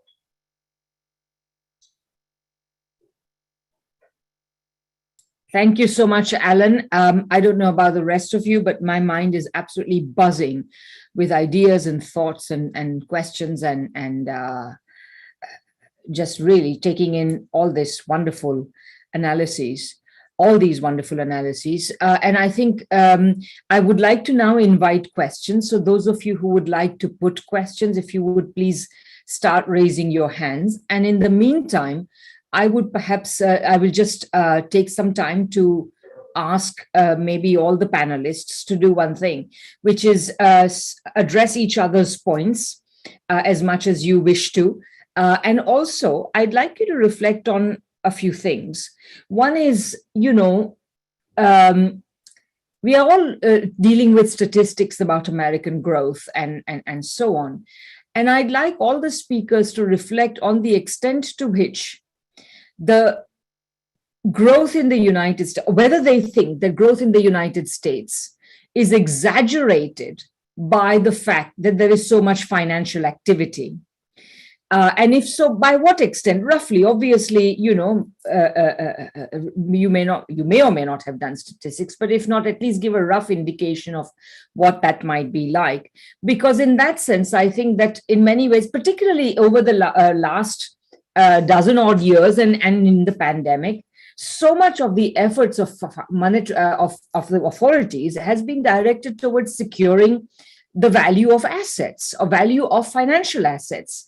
And we all know that has vastly exaggerated the wealth of the billionaires, which if there were a market correction would be corrected very quickly. But to what extent does it exaggerate the extent of growth in the United States? I'd like some comments on that. And secondly, I'd like you to comment on one other thing. You know, Alan ended, I think, very brilliantly on showing the connection between surplus extraction, price levels, etc. As some of you may know, Utsa and Prabhat Patnaik wrote a very brilliant book analyzing the mechanisms of imperialism, in which they underline the extent to which essentially the value of money in the first world, particularly of the dollar and other hard currencies, is kept up by depressing demand in the third world, so that the prices of commodities do not surge beyond the point where the value of first world commodities declines. I certainly think they are right. And of course, Michael and many others have pointed to the extent to which Michael Hudson and many others have pointed to the extent to which since 1971, the US dollar's world role has relied on creating a financial demand for the dollar. So these are two mechanisms. Do you think there are other mechanisms? So if you would reflect on that. So those are my two questions. And maybe I will ask Lauren to put her questions, because I also thought they were very pertinent to all this. And then we will start with responses from Michael Hudson and go to the other panelists and then take another round of questions. So Lauren, please go ahead. Thank you. Well, these questions aren't so much related to the economics, this traditional economics, that metrics that you were all talking about, but you know, there is that other index, the gross happiness index. And I was reading an article about what is called the Great Resignation in the United States and the laying down movement in China, which is where young people are just realizing that working away, spending so much time in their day at their jobs is really not what they want their life to look like. And then there's the question of growth, which, you know, again, back to the GDP. I'm a climate activist, and a lot of climate scientists are sounding the alarm over this increasing growth, because it relies on maintaining a constant economy where you're producing and consuming things that you don't really, quote unquote, need. And a lot of climate scientists are saying we need to move to a degrowth economy. And I'm just, in order to be able to sustain livability on the planet. So I'm just wondering, since China is so thoughtful about everything they do, and they clearly are trying to address climate change and pollution, I'm wondering if there's any discussion in the government about these two phenomena. Great. Thank you so much, Lauren. So Michael Hudson, we will begin with you and go to the other panelists. Meanwhile, as I've requested, please raise your hands if you want to pose questions. There are wonderful chats going on in the wonderful conversations going on in the chat, but let's bring them out into words. So Michael Hudson, please go ahead. Well, you quite rightly pointed to the composition of GDP, which is different. And you can't simply compare the gross GDP between America and China, because it's really gross national cost. The American GDP has soared last year for two reasons. The big contribution to GDP has been late fees and penalties by banks on debtors who were behind. That's called financial services in the GDP statistics. So when your credit card rates go up from 11% to 29%, that's called providing a financial service. About 8% of GDP is the homeowner's evaluation of the rent that they would have to pay themselves if they rented, as house prices are soaring.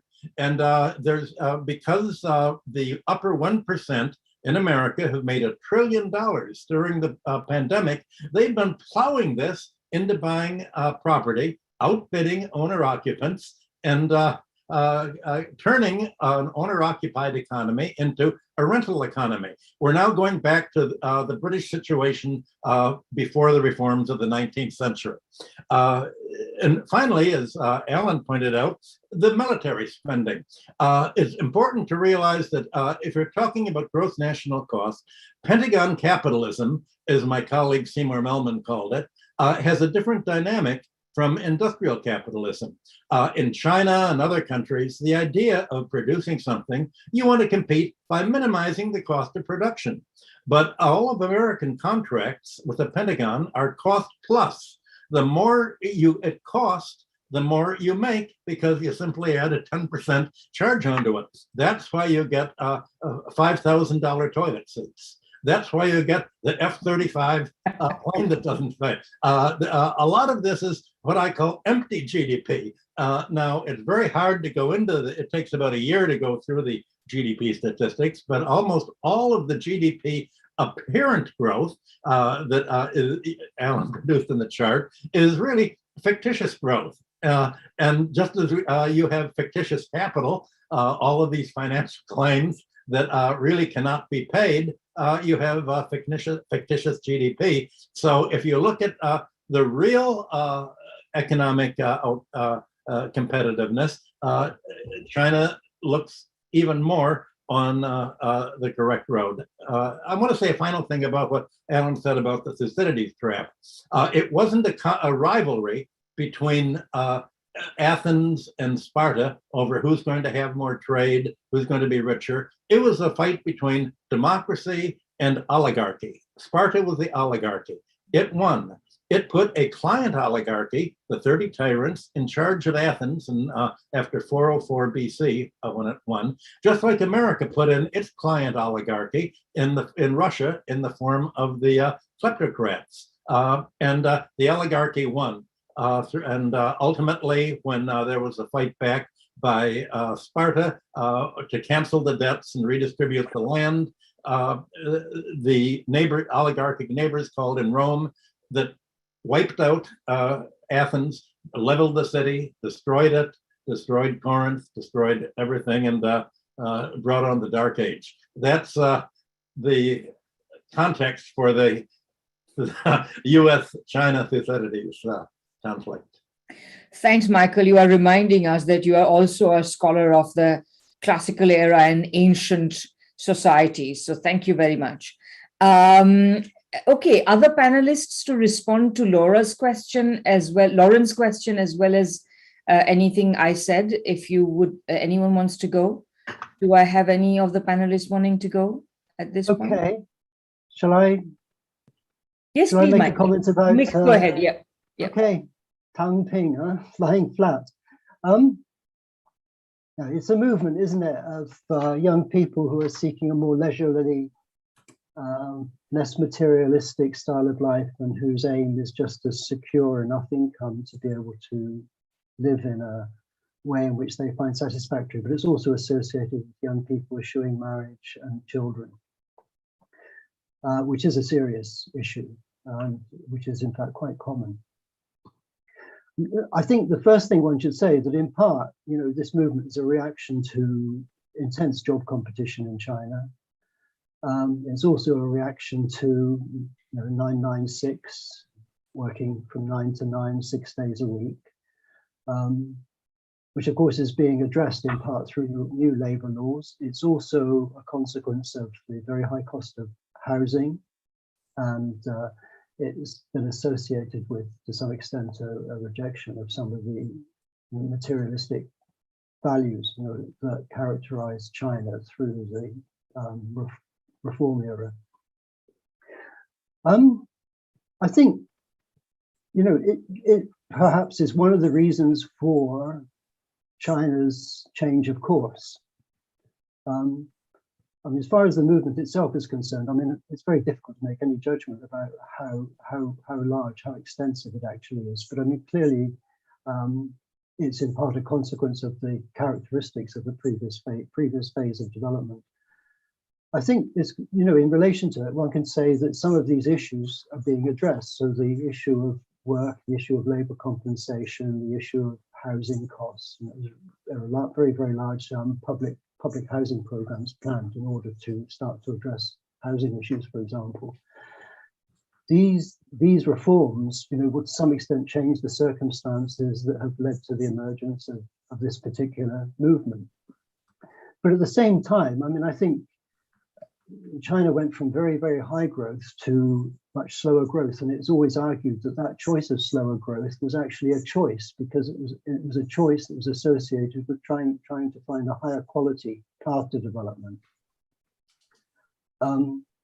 So, if a higher quality path to development obviously involves people living lives that in which they are happy, in which they can realize their potential. So in a sense, if China does succeed in moving in that direction, one might expect, the people who in a sense disengage from society to re-engage with it. I wanted to add that, I mean, if you do look at China, there are 500 million people still living in rural areas, and there are 270 million farmers. And even if you urbanize another 200 million, there's still 300 million living in the countryside. And there is basically a new rural vitalization movement, rural regeneration movement, in which, many people, will quite possibly move to the countryside and live in the countryside, as a result of very large investment in planned infrastructure, for example. The early rural development programs involved in providing basically 5 links, communication services, internet, and so on in administrative villages. In the next phase, it's going to put these services into every natural village. This rural reconstruction movement, it sees itself as being ecologically oriented. And China speaks about trying not just to construct rapid economic growth, but ecological civilization, and also about so-called spiritual civilization. And it's quite interesting if you read the document that was produced on the experimental zone in Zhejiang, that is where they're conducting experiments into policies to drive common prosperity. So I think the change in the character of growth in part reflects the sorts of problems that lead to the emergence of this particular movement. I could comment about the environmental side, but I just want to say one thing. I mean, to me, degrowth is a problematic notion. If you think about the extent of poverty and deprivation in the world in which we live, to start speaking about degrowth is something about which I would be concerned in many ways, because if you have to think that growth is really a question about the content of growth. I mean, growth, you can have growth around health, education, producing a good living environment, producing an ecologically sound environment, protecting nature, addressing biodiversity issues. If you start to think, you should start to think about the content of growth and not about, in a sense, stopping growth. Thanks very much, Mick. I think, Alan, you wanted to go next, and I'll give Michael Roberts a chance after that if he wants to comment, and then we'll go to the other questions. Well, I have enormous sympathy with what Lauren is saying. I do not want to say that I see any counterposition between the arguments I put and the argument for a different mode and model and concept of human development. In fact, I'm a member of the Green Party of Canada. I'm also a member of an eco-socialist movement called Green Les Bourgeois, which emerged from the candidature of Dimitri Lascaris for the leadership of the Green Party. There are 2 points, however, I want to make. First of all, you cannot put China and the USA on a level playing field. But it's not the same thing, because there are people in China who cannot afford to lie flat. Half the population, because they don't have enough food. You have to develop the economy to the point where it can actually feed its own people. And also, unfortunately, stand up to the depredations and aggressions of the United States. So the question I would put is, what would create the best possibilities for a completely different kind of growth? First of all, that the US simply disbands its army and ceases its financial and trade war against the global South and China, so they don't have to put all that work into building their own arms industry to defend themselves or develop themselves with the technology that the US refuses to let them have. That's the first thing you have to do. And second, when a country such as China does chart a different path, which allows its people to have the luxury of that, then that should be supported too. I would say one further thing. I was responsible in the Greater London Authority for the creative industries policy. And one of the things that we noticed is that the creative industries are in fact the fastest growing industry in the UK by far. They're growing much faster than manufacturing in Canada. And I'm working with anybody else who wants to on comparing standards in the US, China and Canada of the growth of the creative industries. I don't think that's destructive, because the growth of the creative industries does not consume resources, or it doesn't have to. I mean, in some cases it does, but that's a misuse. It represents the growth of human potential, which is why education also is very important. And this goes in hand with the sustainability. I spent a lot of time discussing with some wonderful South African activists who have demonstrated that you can have growth of essentially of the spiritual and cultural capacities of humanity at the same time that you're decreasing the use that you make of the Earth's resources. That's possible. And in my opinion, they go hand in hand. So if you want to decrease the depletion of the planet's resources, the destructive effects of extractive modes of growth, you can have other modes of growth which are not necessarily destructive. So I would demur from any idea that all growth is wrong. The issue for me is what is the type of growth? Does it decouple material depredation, and does it increase the capacities, as Amartya Sen puts it, and capabilities of the working people of the world? So that would, I'm not going to answer those questions, I'm afraid, because I'll monopolise the entire time of the discussion if I do that. And I'm not even going to answer Michael's question to say one thing. Athens was an imperialist power. Don't forget that. Thank you, Alan. Michael Roberts, would you like to say anything? You are muted.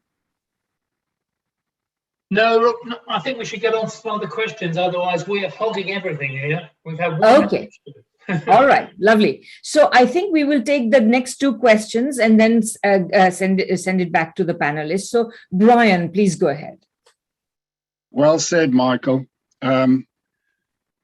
Look, on the eve of Pearl Harbor, the American or North American industrial capacity was 3 times that of Japan. Today, in 2022, China's industrial capacity is 3 times that of the United States. And what wins wars in the end is industry. So I don't think we should get too wrapped up in GDP figures, because, to be honest, 20% of US GDP is just sheer crap. It's duplications, it's all kinds of nonsense. Okay, the question I'm leading up to is this. We are seeing an international restructuring of the International Division of Labor, possibly the fracturing of this division of labor, which has emerged since the 1980s, into 2 architectures, one led by China, the other by the United States. Now, given the backdrop, and this is so important, the rate of profit began to fall in 2013 and 2014 in both the United States and in China. And it is this fall in the rate of profit, which I really don't think we need to discuss further back in history than that, because we have to discuss what is really the forces driving everything today. So that fall in the rate of profit, which is unprecedented, because up until all the subsidies in the United States, we had 8 years of continuous fall in non-financial corporations' rate of profit. Now, if anybody has read my website, they will know that I refer to 2015, 2016 as the pseudo recession that should have happened, but didn't happen because of monetary policy. But it is that fall in global profitability that has driven the tensions between the United States and China. And people who preoccupy themselves with financialization fail to see that the imperative of US imperialism is to maintain its technical hegemony of the world supply chains. It wasn't the Plaza Accord that destroyed Japan. In the end, it was the Pentagon working with US industry that created the information age that resurrected the United States and propelled it into supremacy. And that supremacy is being challenged. And Hawaii learned to its cost what that really means. The world's largest company, Apple, today is only there because of the crushing of Hawaii. So my question to the panel is this. Given that the international supply chains are breaking down, and we can see the fabs being built in the United States, Europe, and elsewhere, that is obviously going in the longer term to raise the cost of production and cost price. What do you think that the effect will be on world profitability as a result of this massive restructuring of global supply chains and the international division of labor, which I'll conclude on the following statement, is an awful, monumental waste of the labor time of the international working class? Thanks so much. That's a great question, Brian. Fernando, please go ahead.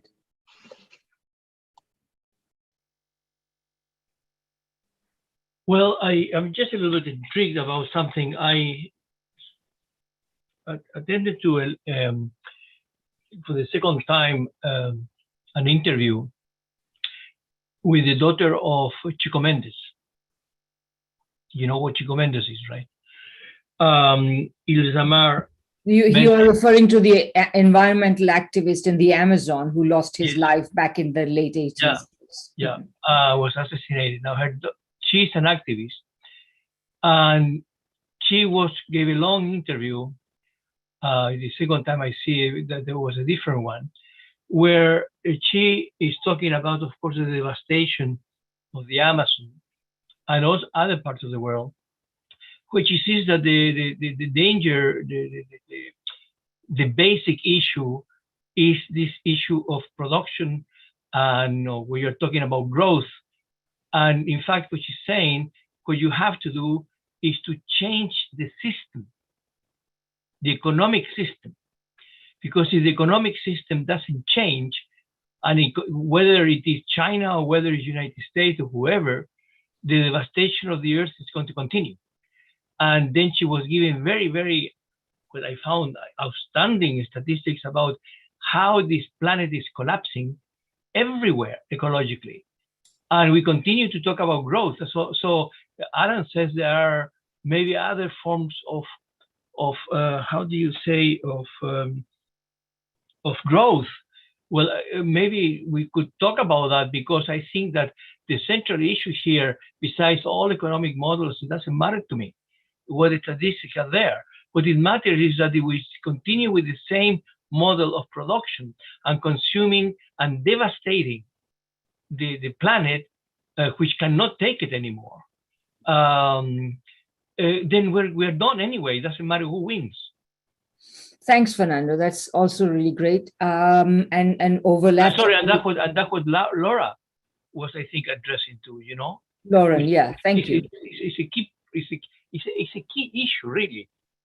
Great. Thanks, everyone. And so, who would like to go first from the panelists? Well, I'll just say a quick word on this key question of climate change and the destruction of nature and the planet. China is the biggest emitter of carbon CO2 in the world.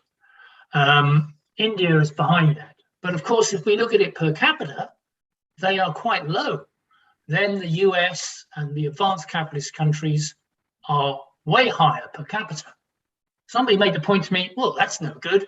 Who cares what it is per capita? The fact is that that's where the bulk of emissions are coming from, and that is what it has to be dealt with. That's true also, but it is worth remembering that emissions sit up in the atmosphere and in the water. They don't go away. And for the last 150 years since industrialization, the biggest emitters, accumulated emitters, are the imperialist countries. They have the record of driving up the level of CO2 to the figures we see now in global temperature. The new emitters, if you like, of the global south as they industrialize, of course, are adding to that. And the larger they are, the more they are adding to it. So the question we have to ask ourselves here, and the dichotomy is, how do we turn this down, save the planet, reduce emissions, save the world from entering a horrific level of global warming and temperature, and at the same time, take forward the billions of people, 3.5 to 4 billion people living in poverty in this world, who need more things. We may not need more TVs, but some people need a house, some people need decent water, some people need basic goods and services that must be provided. And that means a certain level of growth will be inevitable in those countries. How do we turn that around? Well, my answer to that is that we have to have a complete, I think as Fernando put it, we need a different model of production, which is what the argument is about. We're going to have production. What sort of model are we going to have? As Alan said, we're going to have a model for reducing military spending, financial sector, massive expansion of all sorts of fossil fuels and other things without any controls, without any reduction of that. No, if that goes ahead, and this is what happened over the last 50 years and will continue to happen despite COP 20, 21, 22, 23, 24, 26, it's still not under control. It requires a complete transformation of the mode of production for social need, not for the profit of the big energy companies and fossil fuel companies and all the other companies that are sucking and creating all this carbon emissions. Yes, China must reduce its emissions. Yes, the global south must reduce its emissions. It can do that if we had a world cooperation to do that, to shift the finances and resources to these countries that they can carry out the defossilization of their countries. And the whole, on the world scale, we need to get rid of the fossil fuel industry. It's got to go. It's got to be ended. We need to develop dramatically alternative renewable sources of energy which exist and the technologies that can be developed and instead of spending trillions on military expenditure and more oil exploration, we could spend trillions on environmentally renewable energy and other measures to save the planet and so on. In that sense, we'll grow, but we grow in a completely different model. And I think that's the way I would pose it, rather than the question of saying, just stop. We can't stop. There's 3.5 billion people out there. If you stop, they're going to die, along with all the nature that's going down as well. They have to preserve nature too. People are out there cultivating nature. That's going to go down. It's got to be a method of revising the mode of production and the social relations, ending the inequalities that exist between North and South and between countries. That's what we need. So very simply, we need to get rid of capitalism and imperialism, because otherwise we're not going to solve this problem. Thanks very much, Michael. Anyone else? Any of the other panelists would like to respond to this? Yes, Michael, please. I think Brian made some very interesting and important points, and it clearly is the case that the United States, in a sense, controls much of the intellectual property associated with the last industrial revolution. And that includes, for example, its control over semiconductor technologies.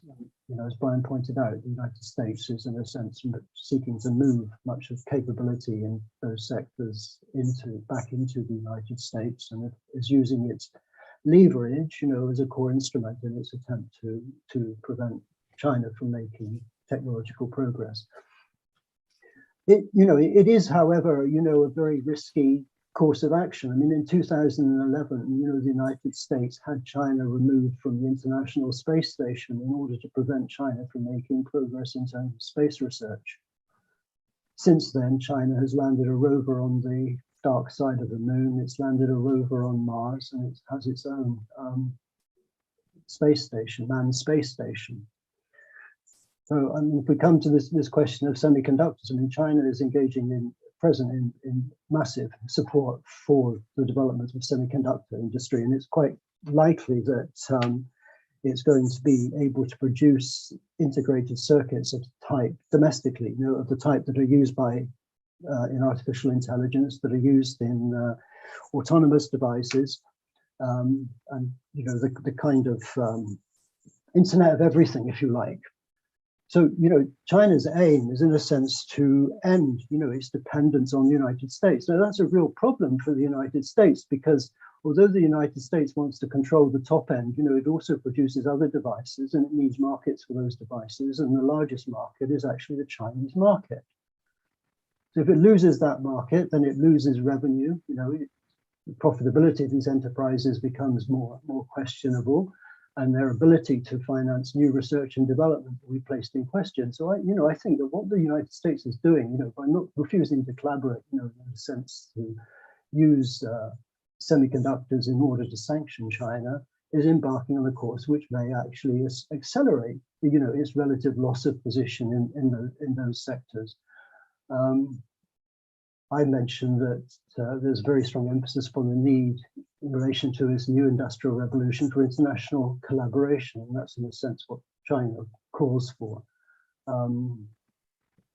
Okay, and that in a sense is my response. So I do think that China will make progress in relation to these sectors, and hopefully, the progress that it makes will ultimately be shared, at least with those countries, that are more oriented towards human progress, than is the United States.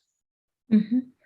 Do any of the other panelists want to come in now, or would you prefer to wait? Mick's point dovetails with what Brian said.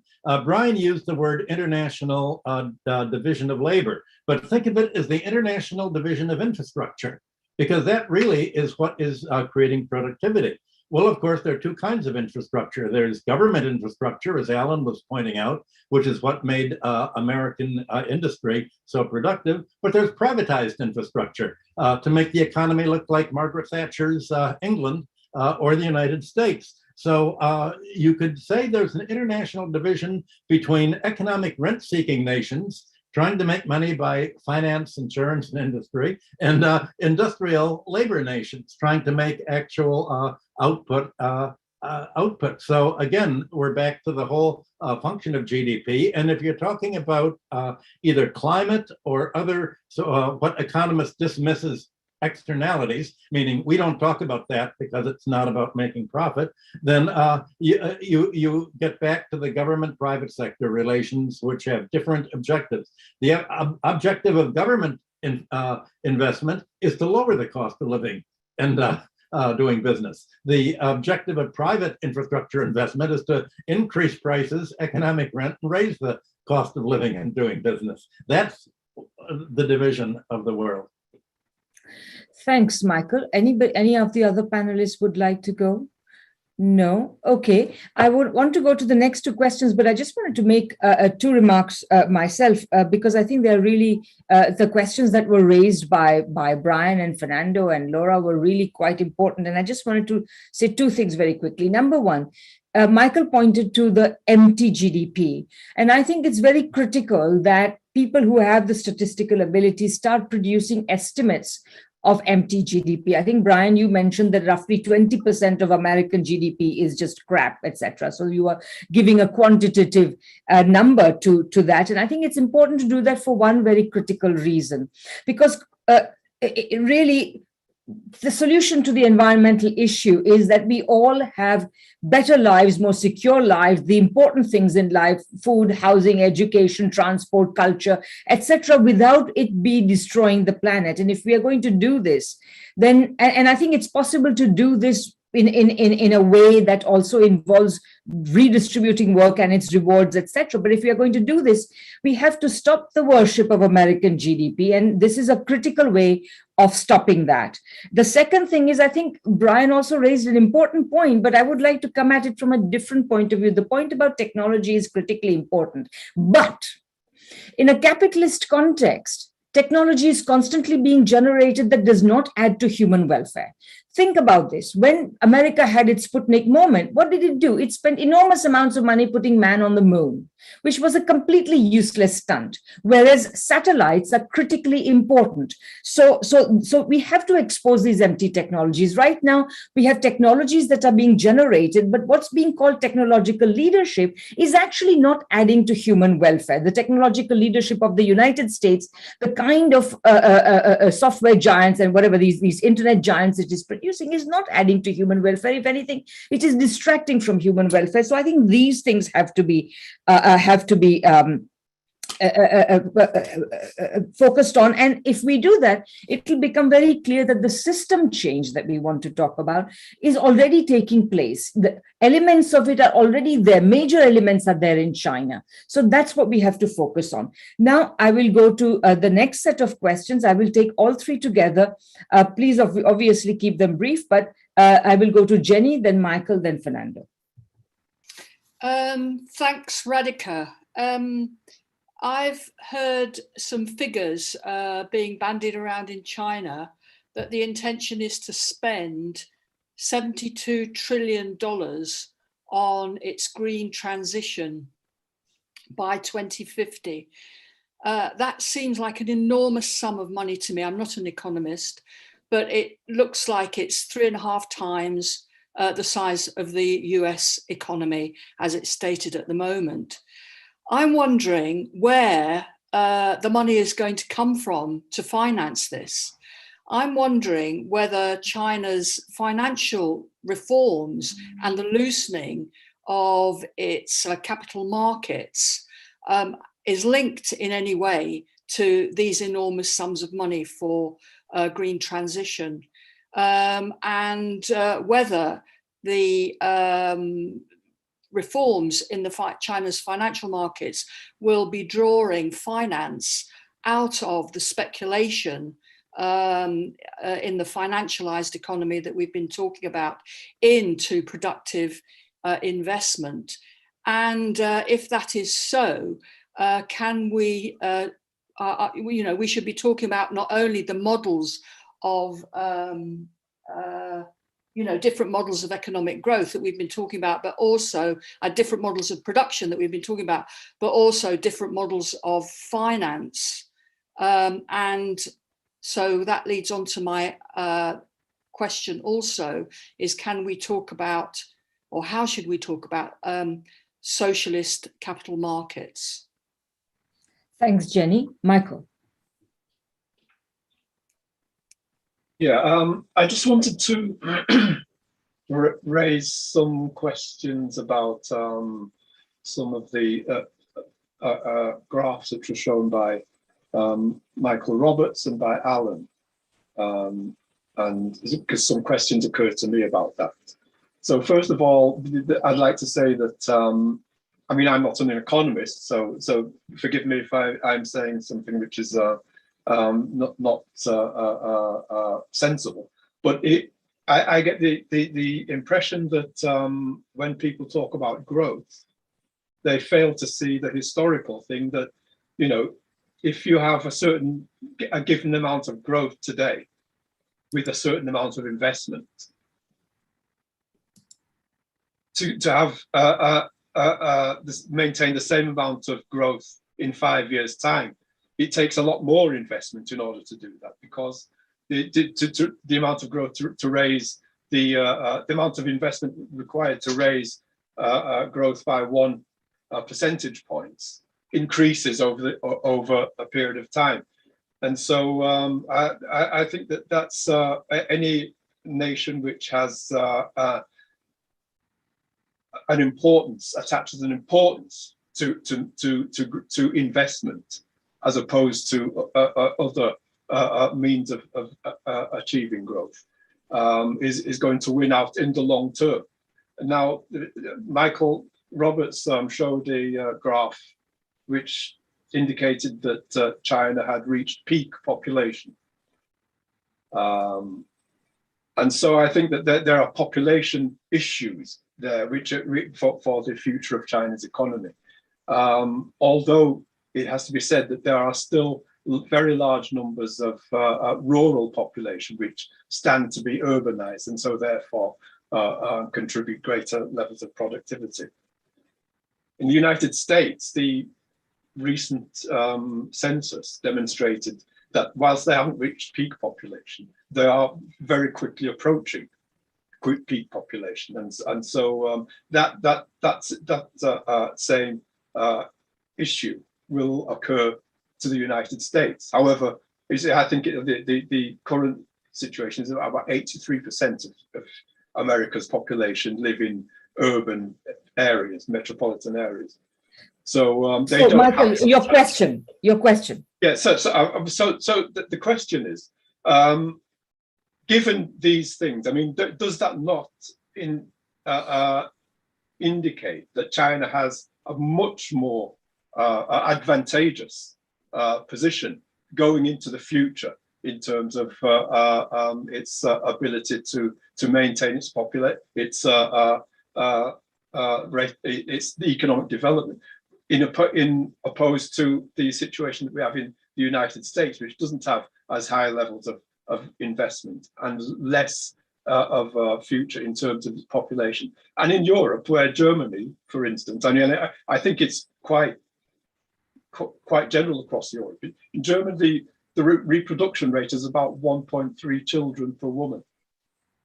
So that means that the population in Europe is fast going to approach peak population. So I was just wondering if what are those indications for the future? Thanks, Michael. Fernanda.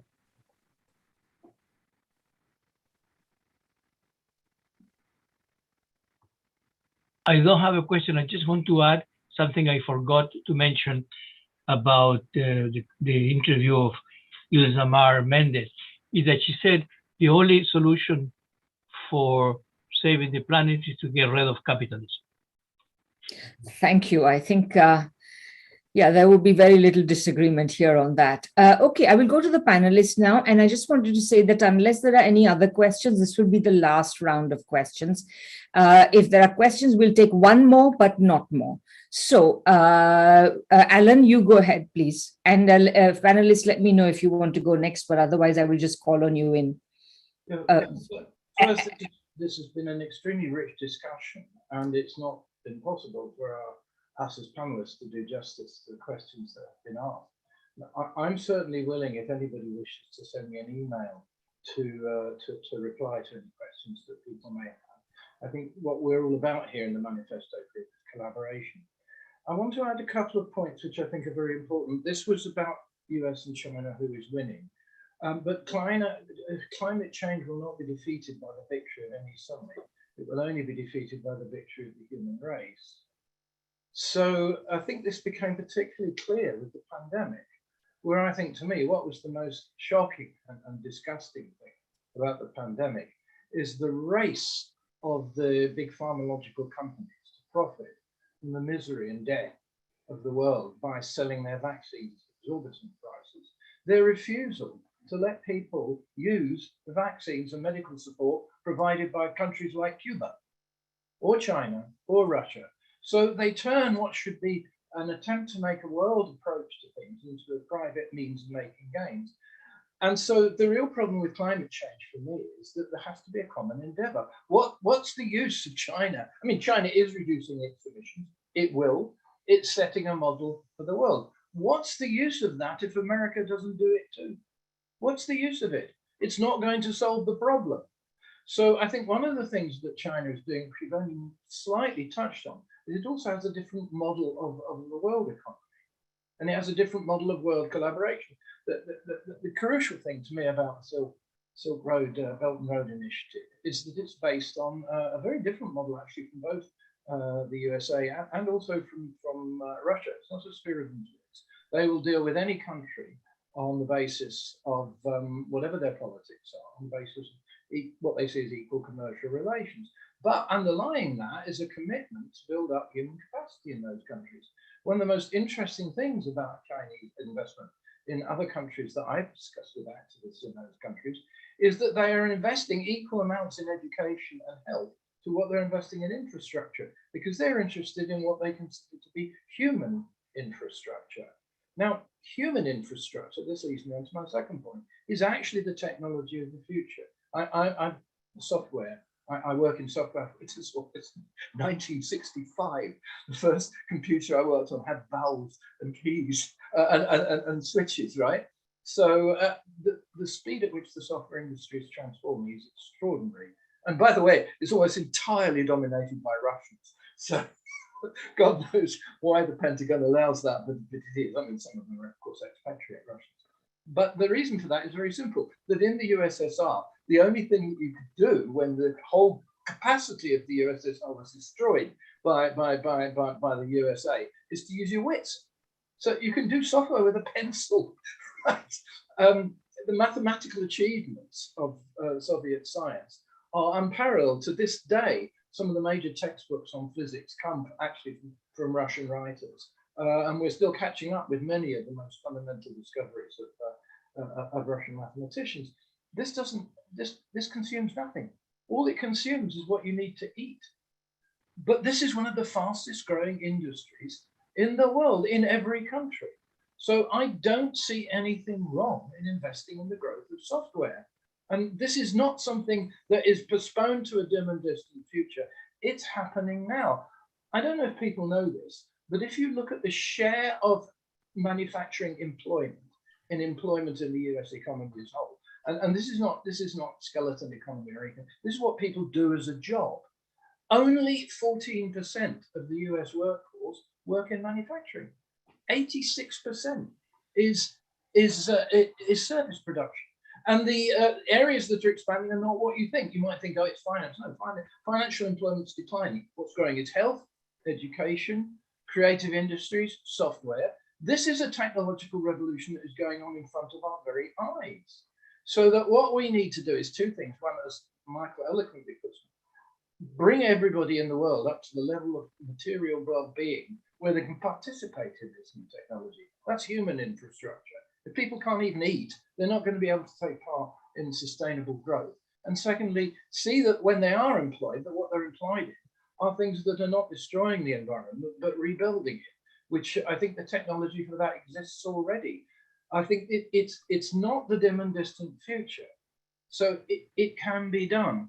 And I want to insist, however, on one thing. There's an Irish joke which goes, the man in Limerick says, I want to know how to get to Dublin. And his interlocutor in Limerick says, well, if I wanted to get to Dublin, I wouldn't start from here.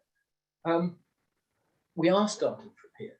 There is no alternative to the material development of 4 million people who have been reduced to a condition of destitution and starvation by imperialism. And we have to bring them out of it. And China is doing that. So I think, therefore, that China offers the best opportunity, not for a socialist climate. You can't have a socialist climate bubble. You have to have a climate world.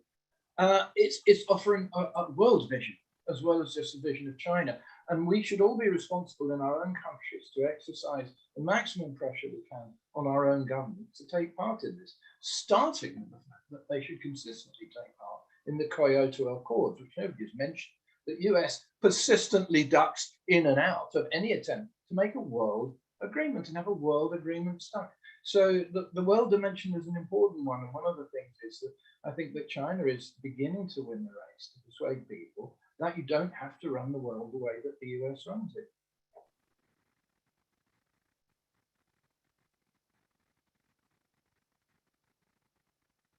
You're muted, Radhika. Who would like to go next? I think, Michael Hudson, you probably want to say something in response to Jenny's question about China, financial systems in US, China, etc. I actually was thinking about the climate change, that I had to say something on that. The most powerful industry in America is the oil industry. And American foreign policy for the last 100 years is based on oil.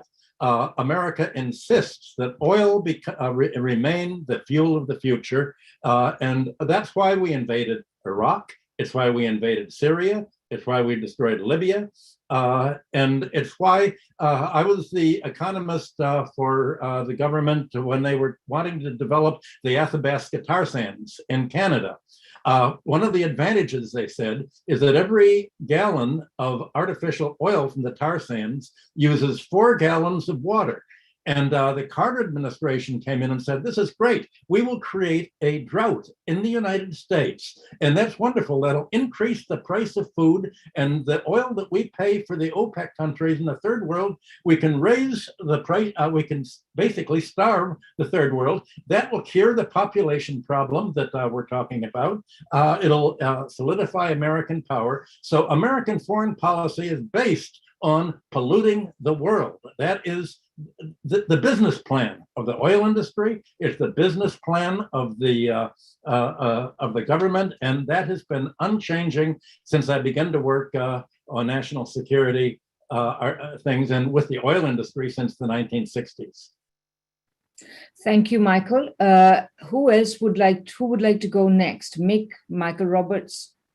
Well, I'll say, I can't really comment on Jenny's question. I mean, it's a very, very important question. I mean, the sum of money she spoke about is really quite extraordinary, but it's difficult to say what a system of socialist capital markets would look like.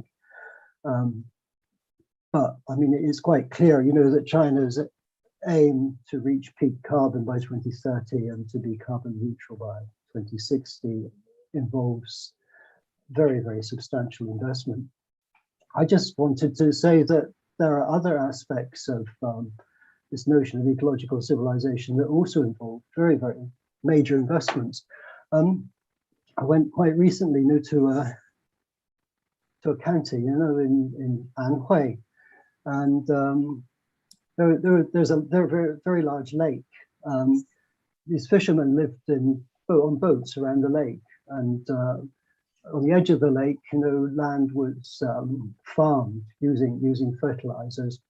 The fish in the lake were farmed. They catch crabs, but the crabs were caught, you know, basically using baits that seriously polluted the water. That lake's been transformed into a nature reserve. All the people who lived on boats have been rehoused on land. The fish and the crab are now basically wild caught. They're sold nationally, you know, on the internet, and they use Internet of Things monitoring systems. Now, if you put together all the bits and pieces, you know, that went into that transformation, you're talking even just in that one case, you know, of extraordinary levels of investment. So, you know, I think it gives an indication, you know, of the magnitude and nature of the kind of, and the difficulties, actually, the onerousness of the tasks that lie ahead. I wish I could answer Jenny's question, because, you know, the question about the way in which finance is mobilized in order to achieve these ends obviously is one that's of critical importance, but it's not a field in which, you know, I have any special expertise that perhaps I ought to know more than I do. Well, I'd like to respond to Jenny's question very briefly. I think, Jenny, it's the dollar figures or money figures that you see are really just an indicator, because what the Chinese are going to do is not create money, not create credit. Their primary effort will be resource mobilization. And that's the sort of thing that the Mick's example was talking about. That is, once you mobilize the resources, then you put a value on those resources. That's how these things are going to happen. It's not as though the Chinese financial system or monetary system is starting to generate this, because that's the reality. The reality is that the climate crisis will be addressed by mobilizing resources in the way that Mick just pointed out. Okay, I guess I'll give the final word to Michael Roberts, since he hasn't spoken yet in this round. So, Michael, please go ahead. Well, I just wanted to say, Radhika and everybody, that we've raised a lot of global questions, not just a debate between where China and the US is going, question of the environment, the question of climate, the question of productivity, taking people out of poverty. And it seems to me we must remind ourselves as socialists that really this requires world action. We need international cooperation. And where's that cooperation? The foundation of it in terms of people. It's not going to come from the elites of the capitalist world, quite the opposite. They can't even cooperate on the question of COVID, let alone on dealing with these major issues which face working people. It's going to require the organization, international perspective on the part of working class movements, both in America and the other imperialist countries and in China. China has given us a model for growth for the global south, which succeeds. And we've discussed to some extent how that has succeeded and why it has succeeded. But that's not enough. China cannot achieve full prosperity for its own population or for the world unless we have an international perspective. We need international cooperation on the fossil fuel industry, on climate, on the environment, on productivity, on meeting the poverty levels that exist around the world. China cannot do it on its own, and the imperialist countries are not doing it. So it requires the labor movements, the working class movements of both China and the imperialist countries to come together to do that. That's the task, it seems to me, that's before us, having had this discussion. Thank you so much, Michael. I don't think there are better words to close this amazing, I think, very, very important session. I would like to close by making a couple of remarks. So first of all, let me say that if you agree with what Michael said, you will also agree very much with the content of the manifesto through pluripolarity towards socialism, which you will find on the website that I have just shared. Thank you to all the speakers for fantastic, extremely thought-provoking presentations. Thank you to all those who attended and asked questions and kept up this amazing conversation in the chat about what, as Michael Roberts pointed out, what are really fundamental issues facing the world today. I would like to now bring this session to a close, but before doing that, may I request the 4 panelists to remain on this so that we can briefly have a chat about how best to propagate this wonderful session. And for the rest, I would like to say goodbye to you all, and please leave as you can. And this video, by the way, if you want to share it, is already on YouTube, so please feel free to share it. It's on the Geopolitical Economy channel. So thank you again, everyone, and goodbye.